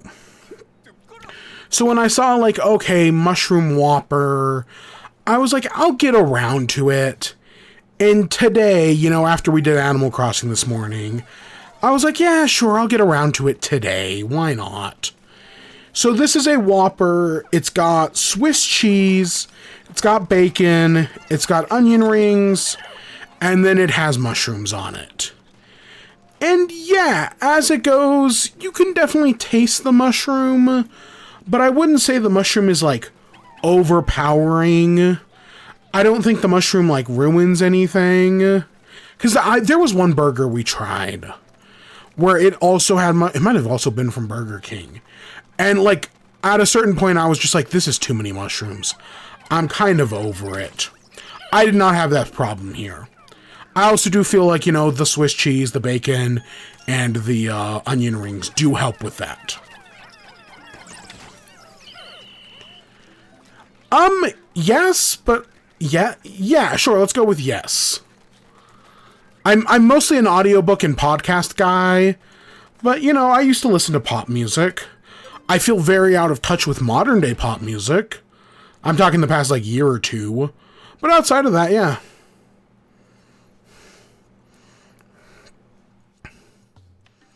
Yeah, so the Whopper was pretty decent. I finished the whole thing, you know, I had no issue with it. It was not a bad Whopper at all. I've definitely had worse. Oh my god, that one corn Whopper from like a year or two ago was awful. Really just a terrible Whopper. This was better. This was decent. This might have, on like the website or the app, it's like Whopper Your Way. That makes me think that this might have been like a fan-created one, which I can believe that. And yeah, it wasn't bad. I'll listen to multiple... I do occasionally listen to country. I used to be like oh no, boo, country bad. But at a certain point I just realized like, nah, country's fine. Not everybody in country is fine. You know, there are a lot of Republican racists in country music, but there's also just genuinely some good country out there.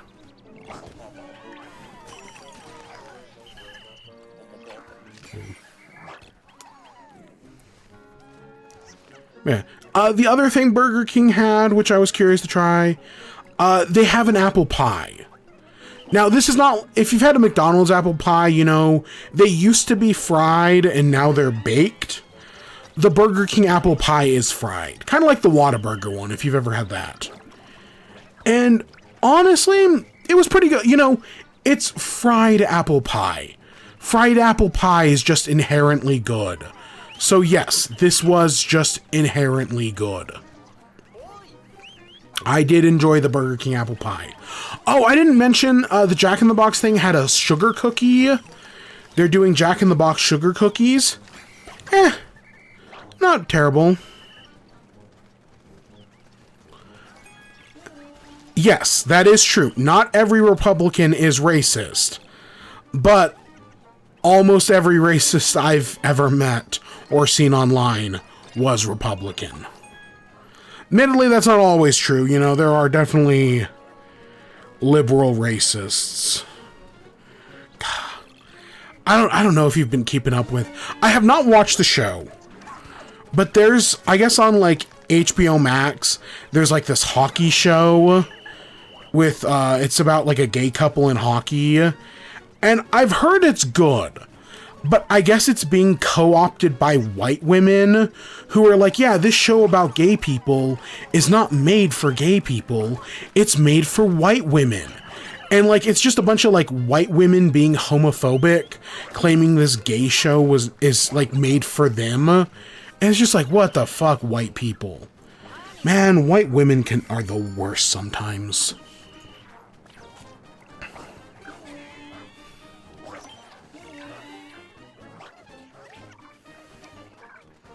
I don't know. It's honestly kind of gotten...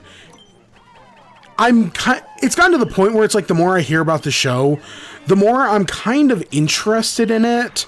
But also, I just don't want to deal with that fandom discourse. Because that sounds fucking miserable. But I've heard the show is good. I guess it's based on a book. I don't know. The only hockey book I ever read was that spicy one. And we don't talk about that.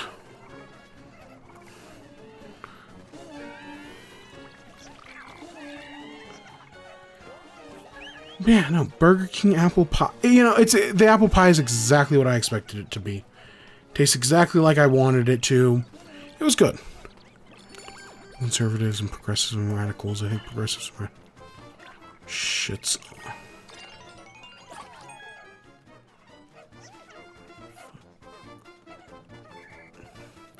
It's a whole thing. It's same thing with, like, again, you got progressive and radicals, liberals and conservatives. But there's also, like, leftists and liberals are, like, two different things, and that makes me assume that, you know, right-wingers and conservatives are also different things. And then, of course, you got libertarians in there, which are also, you know, in theory, not Republican, but they basically vote unanimously with Republicans. Because Republicans just lie.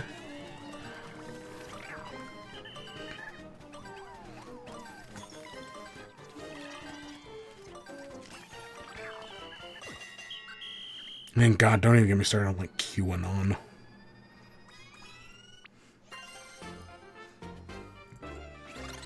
Yeah, well, you may not give a shit about politics, but politics gives a shit about you.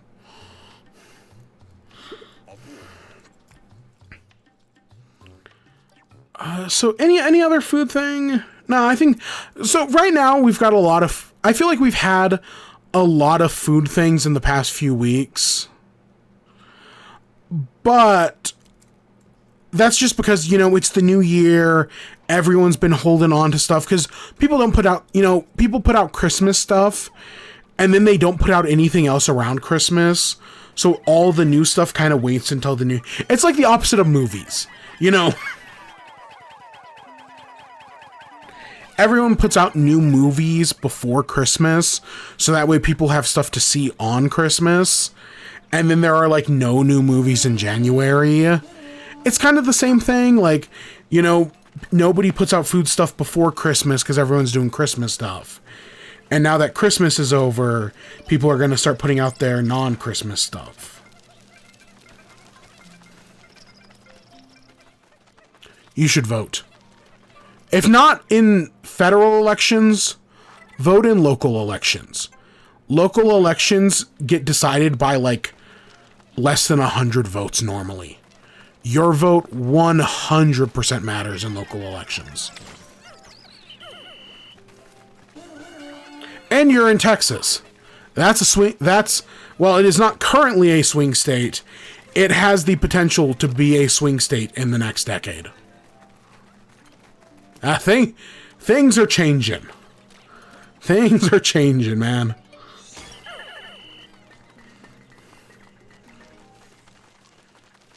Of course, they keep gerrymandering us to hell, so, like, fuck, I guess.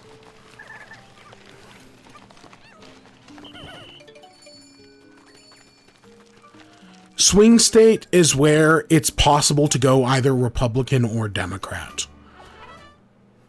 I don't know, you may want to move to another country, but that's not going to be as easy as you think it is.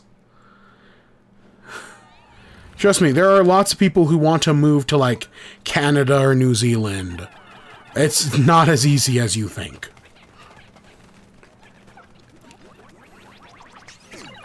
Yes, so swing states can go either way. So, like, you know, Texas isn't a swing state. We're Republican. But, as you know, people keep moving to Texas. It brings us closer and closer to being a swing state. You know, we're getting closer to things evening out. Right now, things are still Republican. In 10 years, they're gonna be 50-50. Potentially. Potentially, we're gonna be 50-50. You know, as cities like Austin, Houston, Dallas, as they get bigger, the number evens out more. Again, it's all hypothetical. But, yeah, no, Texas is shifting. It's slow, you know, nothing happens overnight. But it is happening. I don't know, traditionally your swing states are like Ohio, Florida, Pennsylvania, Michigan. Because another important thing about being swing states is you have to have, like, a lot of, you know, you have to have, like, a decent amount of votes. And there are some states that are definitely swing, but they just don't have the votes. They have, like, 3 votes and that's it. Where's the person? Election day.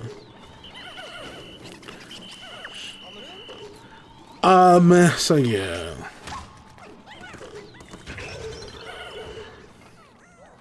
Well, there are like millions of people just because Ohio as a meme fell off.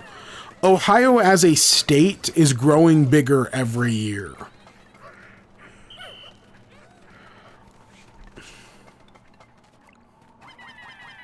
Same thing, even like Cleveland, like a joke city, it keeps growing bigger. And you know, they somewhat fix their economy, even if it's not entirely reliant on LeBron anymore.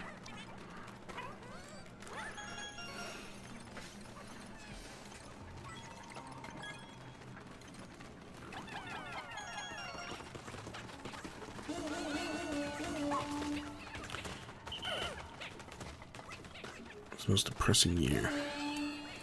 Well, that's just how... Listen, everything's politics. It always has been. It's all Ohio. It always was.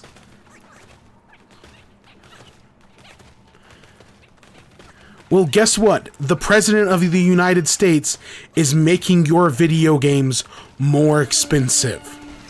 So you kinda should care.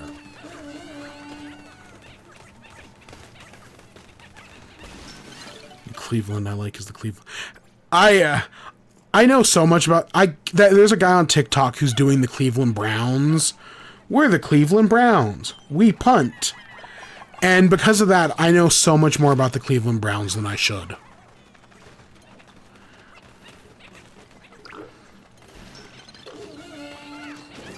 Oh, you sweet summer child.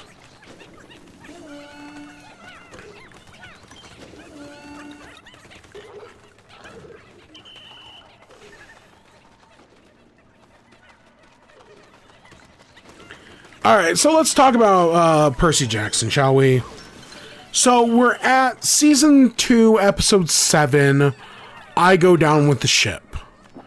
So we're almost at the end of the season here. We've got this episode, and then we've got one episode left after this. And so far, I've been enjoying Percy Jackson. I know they have very much divorced themselves from the source material. And I know some people really hate that, and they hate the show because it's not a one-for-one adaptation. Personally, I don't mind. I don't mind them straying from the source material as long as, you know, the core messages are the same, the vibes are similar, and what they're giving us is still good. And so far, I think all that is still true. Like, the show is a bad adaptation, but man, is it still a good show. I am thoroughly entertained by everything going on. This episode felt really quick. So this one is all, they're back in, they're on, I think, Staten Island. And, you know, Luke's getting ready to invade Camp Half-Blood. You know, he's made it back with the fleece. He saved Annabeth, but now, you know, he's using the fleece on Kronos. Meanwhile, you know, Percy and Clarice sneak onto the ship. Originally, Percy wants to save Annabeth, and Clarice wants to get the fleece. So eventually Clarice runs off, Percy goes. Originally, you know, Clarice ends up getting, like, stuck. Like, she doesn't get captured, but she gets, like, cornered by some guards playing, like, mythomagic. Which, hey, it's cool we're getting a mythomagic reference, because that is very important for the next book/season. Assuming we're getting another book/season. Well, you know, we already have the next book, you know what I mean. Assuming we get season 3, mythomagic is important. So it is kind of fun to see it be referenced here. And so, right, well, Clarice is, you know, stuck in that. She's, like, stuck in a locker room. Meanwhile, Percy goes to save Annabeth, but Annabeth is like, yes, I'm fine. Go get the fleece. Meanwhile, she distracts Luke. Percy goes, gets the fleece, but Kronos starts talking to him and is like, oh, if you let me keep the fleece, I'll tell you the great prophecy. And so Kronos starts giving him the great prophecy. He gets like 2 or 3 lines in, and then Percy's like, nope, and just takes the fleece and runs off. Of course, you know, Luke shows up, they fight. It's all good fun. It ends up, Clarice ends up being... Fuck. Clarice ends up saving Annabeth. I like the switch in this episode that, you know, Percy wants to save Annabeth, Clarice wants the fleece, and then they switch. Clarice ends up saving Annabeth, and Percy ends up getting the fleece. That's a good switch. I like Clarice. You know, yes, she's the stock bully, but you're supposed to like her. The show, like, the book eventually gets around to it, of like, yeah, eventually you're gonna like Clarice, but that's not how it starts. It takes some time to get there, and it's really not until, like, the, like, 4th book. And this one, no. I think they've made Clarice likable enough, and we're in her book where she matters. Oh, yeah, it is. It is midnight. Yeah, true. Oh, that means turnips are 5 hours away. Oh. But no, I like what they do with Clarice. She has a whole battle where it's 5-on-1. It's technically not, because Annabeth takes out one of them, but it's still 4-on-1. I like that, you know, Clarice finally gets to, you know, show off her talent, finally beat somebody up. Because she's more or less been a punching bag this season. Meanwhile, Percy fights Luke. I like Percy and Luke's fight. It's very simple, pretty short. I thought Percy was going to throw the coffin over to, I thought, because if you watch in the credits of the show, yes, one person lives in West Texas. It is I.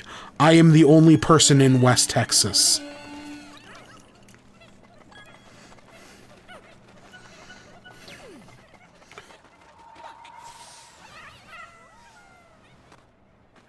Because this is where I'm from?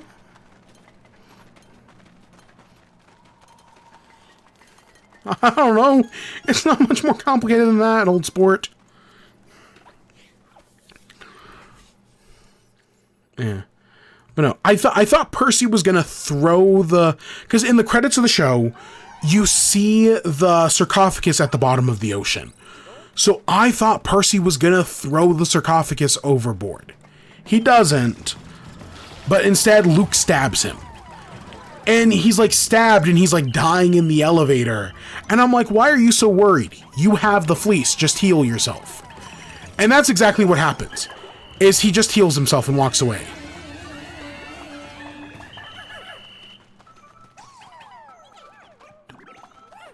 Ha.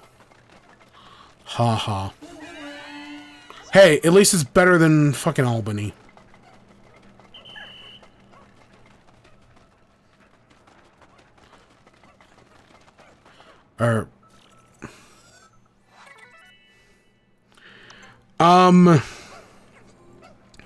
So yeah, Percy stabs himself, or Percy gets stabbed. I'm like, you got the fleece.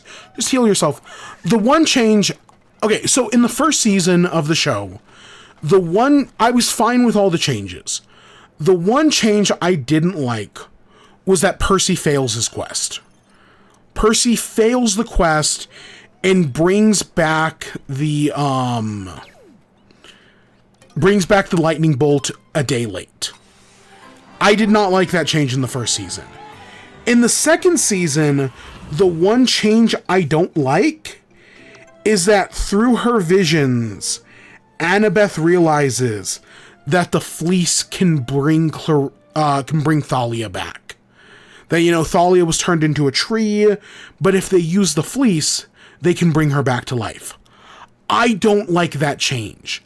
One of the best parts in the original book is at the end, where the fleece, it does that. It brings Thalia back, but it's like the big twist of the book.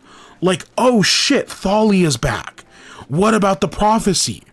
It's like such a surprising moment. It's the big twist at the end of the book. I really like that twist. So the fact that, yes, if it had happened in the show, I would have known it was coming. It's not that big of a surprise. But not everybody who's watching the show has read the books. It would have still been a surprise to them. But instead, by Annabeth knowing that's what's going to happen, I'm kind of disappointed. I do like that Percy is disappointed that now that he knows some of the great prophecy, he knows that Thalia could potentially, you know, be the one to fulfill the prophecy. I like that change. I do, in that, you know, because Grover and Tyson try to steal a car, and then after realizing they don't know how to drive, they end up calling Percy's mom, Sally. I like that. I thought that was funny. But then in the car ride to camp, Percy's just like sulking, like, oh, well, I guess the great prophecy won't be about me then. And then they send Clarice back to camp with the fleece on Blackjack, because Percy finally frees Blackjack, which is also something that happens in the book, but I don't remember when it happens in the book. Because I don't remember them going back to Luke. Admittedly, I don't remember how they get out of the Sea of Monsters. Because that's the other thing, is I just don't... I remember Sea of Monsters ends with, like, the monster battle, and then Thalia comes back. I don't know how they get from Polyphemus' island back. I want to say they send Clarice back on a plane in the book, but I could be completely wrong. I genuinely do not remember. But no, her flying back on Blackjack, I think is fine. You know, Percy can still talk to horses, even if we, the audience, cannot hear them. Like, they didn't cast anyone to voice Blackjack, which was kind of weird. But no, so far, I enjoyed this final episode. It went by real quick, though. It was a real quick episode. We got one left. Kronos, at the end of the episode, tells Luke to attack the camp and kill Percy. So he's going to go do that. We know it's going to, you know, there's a bunch of giants that are lining up outside of camp. That's going to be our big battle. I'm surprised, Chiron wasn't in the season, because that was my prediction last time. Because in the book, early on, right before they go into the Sea of Monsters, they meet Chiron, and then he shows up back at the end. I was expecting them to shift that around. That they were going to meet Chiron at the end, and then he would take them back to camp to fight the monsters. But instead, no. I mean, Chiron still will probably show up in the final episode. I'm just surprised he didn't show up in this one. That, no, they're already back in New York. But I don't think it's that big of a deal. And yeah, so I'm excited to see the final episode next week. I've been enjoying the season. I know the viewership is down. I hope we get a third season.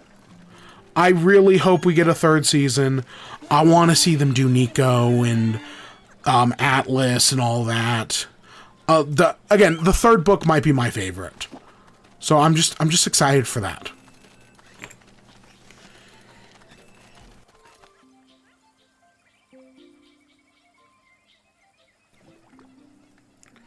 All right, so the last thing I've got to talk about is Some Kind of Hero.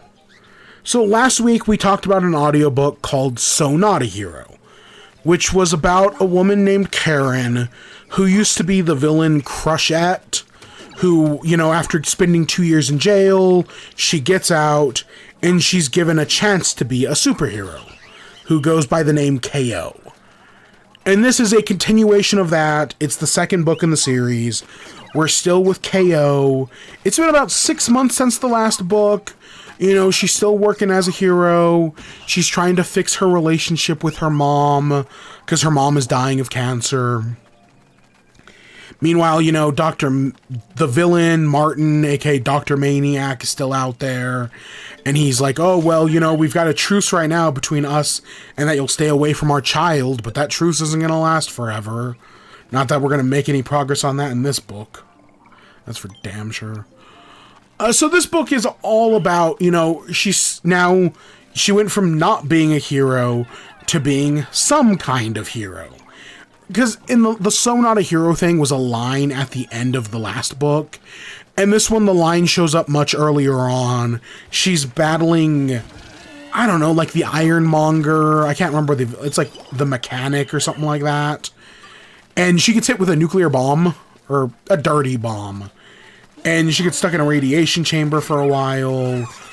The big central narrative in this one is that there's like a Hero Awards. And because people really like KO, she's been nominated for the Hero Awards. And so she doesn't want to go because she doesn't think she's worthy. You know, she was a villain for so many years. She just started off as a hero. It's been like 6 months. But everyone around her is like, no, you're worthy. You know, the people like you. You show others that there is redemption possible. I like that one of the there's 2 new team members in this book. I like that one of them is also a reformed villain, that she's trying to redeem others as well. I think that's good. But yeah, eventually, through the plot of the book, they deal with some villains. Eventually, Karen goes to Chicago, and she meets her superhero idol. This guy who, I can't remember, I think his name's like Major Freedom or something like that. You know, he's like your Superman. He's a big-time hero, and Karen is like used to be a huge fan before, you know, she became a villain. And so she joins his team, works with them for a little bit, they stop some villains, and then eventually you get to, spoiler alert, full ahead. Meanwhile, there was this whole incident earlier on in the book where, like, Karen and her team get, like, framed for something. What was it? They get framed. Oh, so there's a cop, right? Karen is dating a cop, and, you know, he comes from a family of cops. So his uncle was there at this battle, and he almost died. Like, the uncle, like, Karen thinks he's dead. And so she kind of freaks out and, like, really beats up this villain, like, hurts him bad. And then only afterwards does she learn, like, oh, wait, the uncle's actually alive. But, like, because of that, like, the government hero organization is, like, after her and her team. And, like, the cop doesn't know, like, who he can trust, and they kind of are on, like, the outs, and there's clearly some sort of conspiracy against them. And then, you know, she goes to this hero gallery, this hero gala? That's what I'm looking for. And at the hero gala, she meets the head of the, you know, government superhero agency. It's like the EDF or something like, it's something like that, EDF. And as it turns out, the big twist is that the head of the EDF is a supervillain. Now, I don't hate the idea behind this twist. The idea that the head of the EDF is like a supervillain is not a terrible one. And, you know, Karen used to be a supervillain. She knew other supervillains. It makes sense that she would know him. I don't mind that twist at all. My problem is, I wish it had been set up better. Like, I wish we had, like, learned about this, you know, head of the EDF guy earlier in the book. And then only at the end of the book does Karen put together, like, oh, this guy's a supervillain. Because the Major Freedom doesn't believe her. Like, the two have been friends for, like, 20 years. So the idea that the head of the EDF is a supervillain, he, like, can't conceive of it. And he actually gets really mad at Karen for, like, calling this guy out, even though she's right. And yeah, I wish they had set up this, like, I think the villain's name was Nightfall. I wish they had set up the Nightfall thing better. Because I don't hate that idea. It's like, yeah, because the EDF guy's, his whole motivation is that he intentionally, like, he basically doesn't like superpowered individuals and will occasionally release a supervillain to kind of kill some heroes, and that he's trying to make the EDF stronger. And so he's gathered up all these heroes at these hero awards, and then is going to mind control Karen and force her to kill all of the heroes downstairs. And, like, that's his big plan. Of course, it doesn't work for a number of reasons. The cop kind of Deus Ex Machinas his way in. Like, the cop boyfriend just kind of shows up and helps her solve the problem, which is a little cheap. Because, like, earlier on, the guy mentions, like, oh yeah, even if you didn't want to come to the Hero Awards, my backup plan was just to invite the cop boyfriend, and you would have tagged along to protect him. I kind of wish that had happened instead. At least that would have been a better explanation than, you know, the cop just randomly showing up. But in the end, you know, Nightfall, the head of the EDF, he gets away. Karen, you know, she has a falling out with the Major Freedom, goes back to her own team back in North Carolina. And then the book ends with her saying, like, oh, well, now my next job is going to be to capture Martin, my evil ex-boyfriend, you know, the Joker. And I was like, okay, so that's going to be the next book. And then the epilogue of this book, spoiler alert, is that, yeah, she just goes and, like, arrests him. Like, there's no big fight or anything. She just, like, presumably shows up to his place, picks him up, and then flies him straight to jail. And then the end twist is that after she's turned him in and put him in jail, he gets rid of her powers. Because that's what makes Martin, like, so strong, is that he can manipulate other people's powers. So he kisses her, and that erases her powers. And I think that's a good hook for the next book, for book 3. And then there's a second epilogue, which takes place in a parallel universe. That they, like, cut, for some reason there's a second epilogue that cuts to this, like, parallel universe where KO and Martin never, like, broke up. And instead, you know, she had her daughter, and they all just live together happily ever after. They murder some villains, and it's like, oh yeah, look, in this alternate universe, we're happy together. And, like, presumably that's going for, like, the third book was going to deal with, like, alternate realities or something. But that book never came out. Because if you had asked me last week, after reading the first book, when did the first book come out? I would have guessed, like, 2022. I would have guessed that the first book was only like a few years old. Turns out the first book came out in like 2016. The second book came out in 2018. There is no third book. I googled the author and I found their website, and on their website they're like, yeah, you know, first of all, I think last week I thought the author was a woman. No, the author is not a woman. The author is a man. I thought the author was a woman because, you know, modern day spicy books. The second book, not as spicy. There's not a single sex scene in the second book. They definitely still mention like orgasms and boners and whatnot, but there's not a single sex scene in the second book, which kind of surprised me. At least if there is, it was like real. If there was one, it was very short.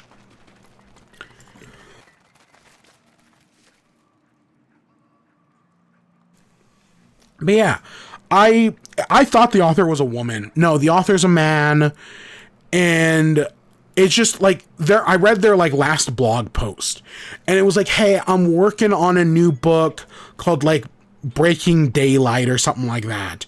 It'll be out in 2019, and then after that, my next book, So Not a Hero 3, will be out sometime later. Like, I'm working on both these books, and this is a blog post published in like 2018, and there have not been any updates since then. Yeah, they're spicy books. Spicy superhero books. And that's it. So yeah, this author made an update in like late 2018 that they were working on a new book and then the third one, and they haven't updated since then. Have no idea what happened. I looked on their Twitter as well. They haven't posted anything on Twitter since like 2018. So I don't think we're getting that third book anytime soon. Yeah, what can I say? The second book, I did think the second book was better, but I also kind of feel like I liked the ending. I don't know, the ending wasn't terrible, but it also wasn't that great. I'm still probably at like a 6 or a 7 out of 10. Like, it was okay. I've definitely had a worse time with books, but it could have also been better. I don't know if it not being spicy makes it better or worse. I'm just surprised. Because, you know, I attribute a lot of spicy books to, you know, the fourth wing craze, the new adult genre. This is, again, 2018. New adult, I guess, existed then, but not nearly as big as it is nowadays. It's no icebreakers, you know? 6, yes. Oh, we're not talking about 6-7. We're talking about a good old 6-9. I know one of these is an enemy. It's that one.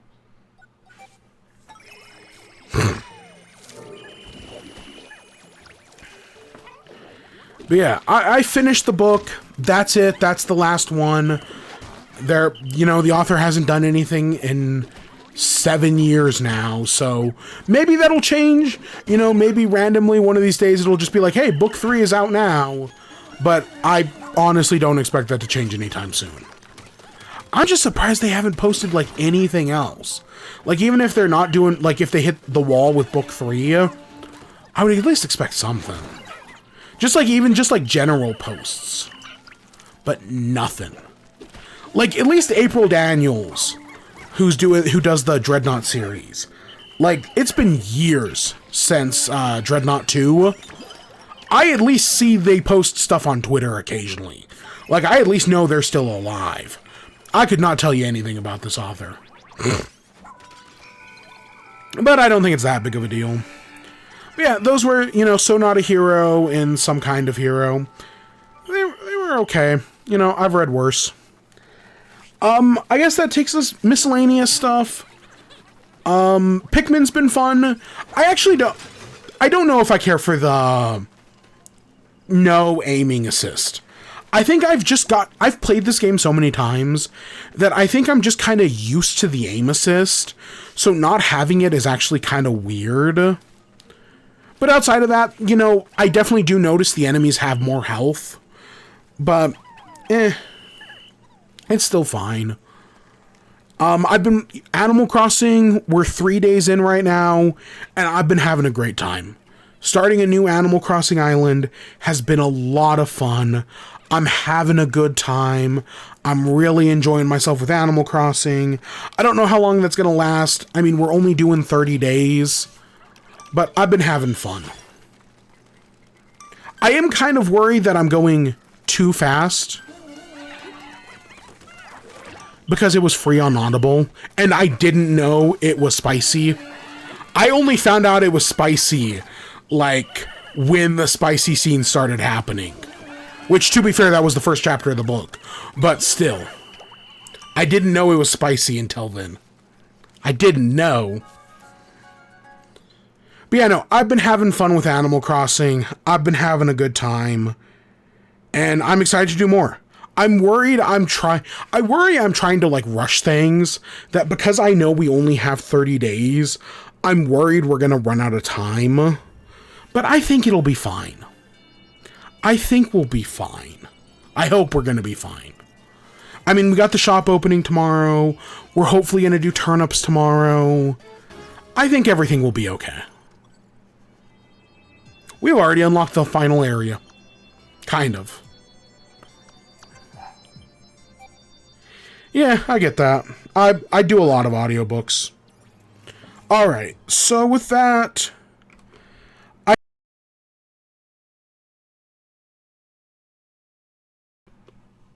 yeah, okay. I think that takes us to our outro.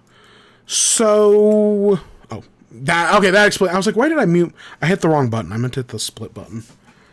So we will be back tomorrow with Animal Crossing. I don't know when. Like, I have to do it early, but I don't know how early I'm going to do Animal Crossing. But we will. No, I have not watched any anime. I added something to my list, but I haven't watched it. I added a show called... Oh god, what was it? It was called...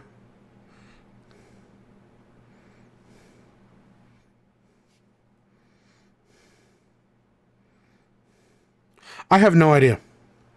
I have no idea what I was going to watch. Oh, I was you know what I was finally thinking about watching? Dress Up Darling Season 2. I think at some point I'm going to find some time and start that.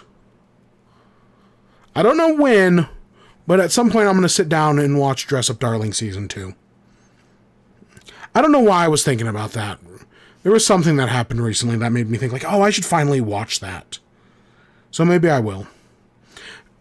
Only show is Percy Jackson, and I have not seen a movie in like a month, which I need to go see a movie. I have a free movie ticket that expires in like a week. So I should use it on something. I just don't know what. I'll think about it. But no, right now, the only thing I'm thinking about is Animal Crossing. That's taking up all my thought. That's taking up all my, not all my time, but I'm just having fun. Watch Anaconda. I thought about it. I thought about Anaconda. I also, they're re-releasing Lord of the Rings in theaters right now, and I was like, oh, maybe I should go see that. I've never seen Lord of the Rings in theaters. I only had it on VHS, maybe I either have it on VHS in DVD, or I only had it on DVD. I genuinely don't remember. Again, I'm unk. But I was thinking about like, oh, I've never seen Lord of the Rings in theaters. Maybe I should go see that. So I've been thinking about that as well. Because I'm definitely not seeing that Primate movie. That's for damn sure. Oh, you know what movie I do have as well this month, though? Markiplier's movie.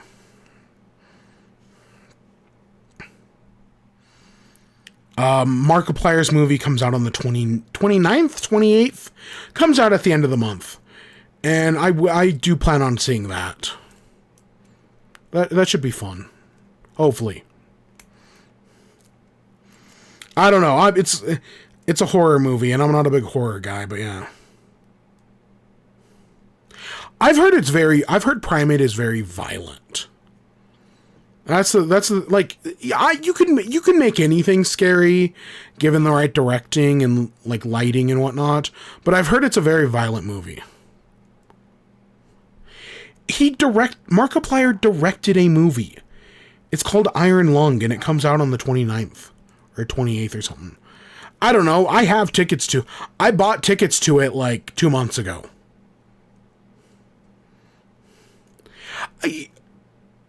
I don't know if... Sometimes I think Markiplier can be very good. Like, yes, sometimes he does just scream at games. But sometimes he is also just he's a very entertaining person. He seems very nice. Never met the guy, but he seems very nice. Everybody who's worked with him says that he's a really good person to work with. So, yeah, I'm hopeful. You know, he's not Mr. Beast.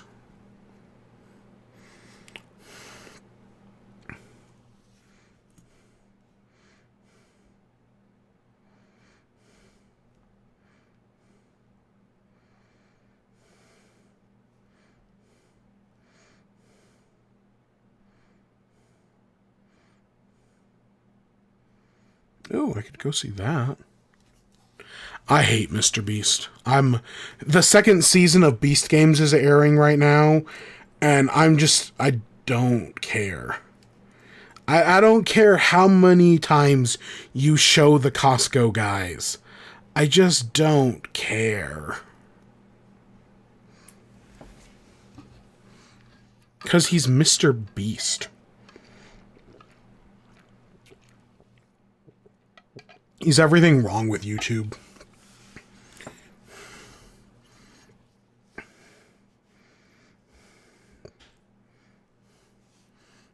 And he's also very vain and very petty.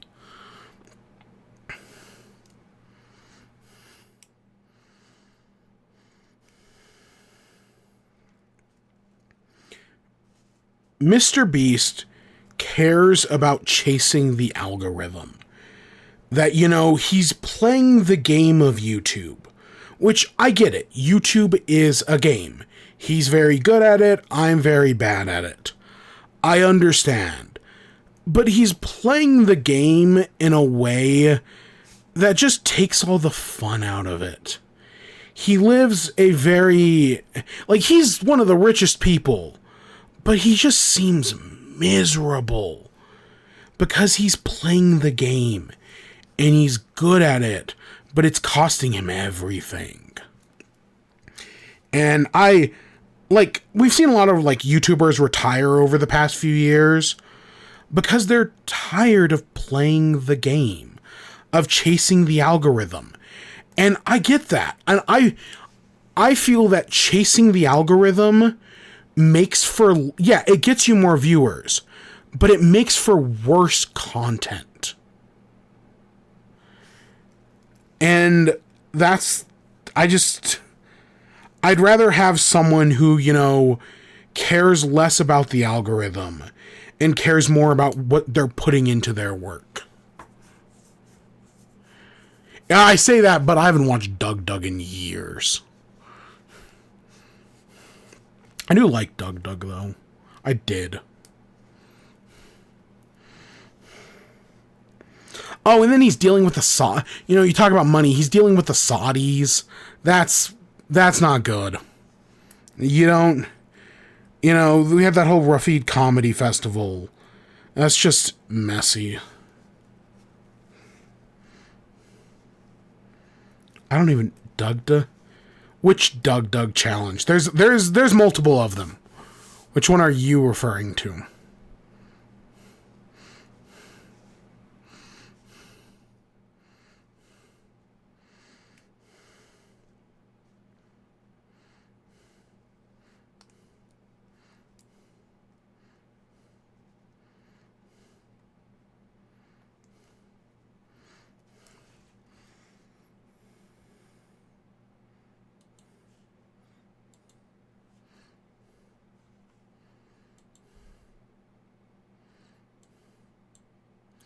The new Doug challenge where you get a fast food place. Yeah, that... I guarantee you that video was like 4 years old. That Doug challenge, I bet you money that video came out like 4 years ago. That is not new. And yes, I did consider doing it. Specifically, me and my brother. When that video came out, we talked about doing it.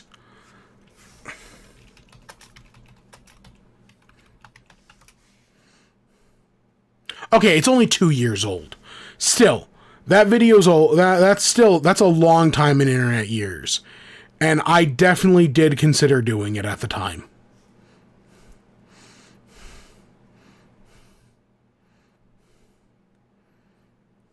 I mean, I remember Ludwig doing it at the time. Yeah, there's a video from 3 weeks ago. There's one from 11 days ago. I don't know. You know, part of the reason why I never did it is because... Oh, see, for me, a long time in internet years is like 2... honestly, part of me says like a year is a long time in internet years. But no, part of the reason I never did it is even though I like variety, I don't actually eat that much. Like, the Doug challenge is like one of these videos titled like 2,500 calories. Or no, 25K. No, excuse me. Not 2,500. 25,000 calories. I couldn't do that. I can barely get above 2,000. So no, that's the whole reason I don't do it. Is because that's just way too much food. I may be a big guy. I do not have a big metabolism. So no, I'd be fucked. See, I'm unk, but even still, yeah, 1 year in internet times is a lifetime. Especially in this political administration, especially post-COVID. Oh my God.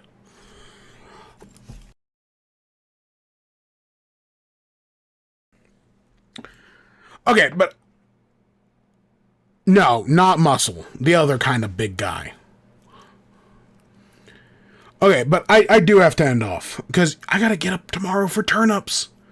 We got turnips in the morning. I bet, okay, I'm gonna check. Do I still have my turnip alarm? Back when we did the original Animal Crossing series, I had a turnip alarm. And sure enough, I still have my turnip alarm. I'm turning on my turnip alarm, and we'll be back in the morning for turnips and Animal Crossing. But until then, I hope you all enjoyed. Stay tuned for more. Till next time, peace. If they work, they're definitely worth it. And we get a first week bonus, which is definitely worth it as well.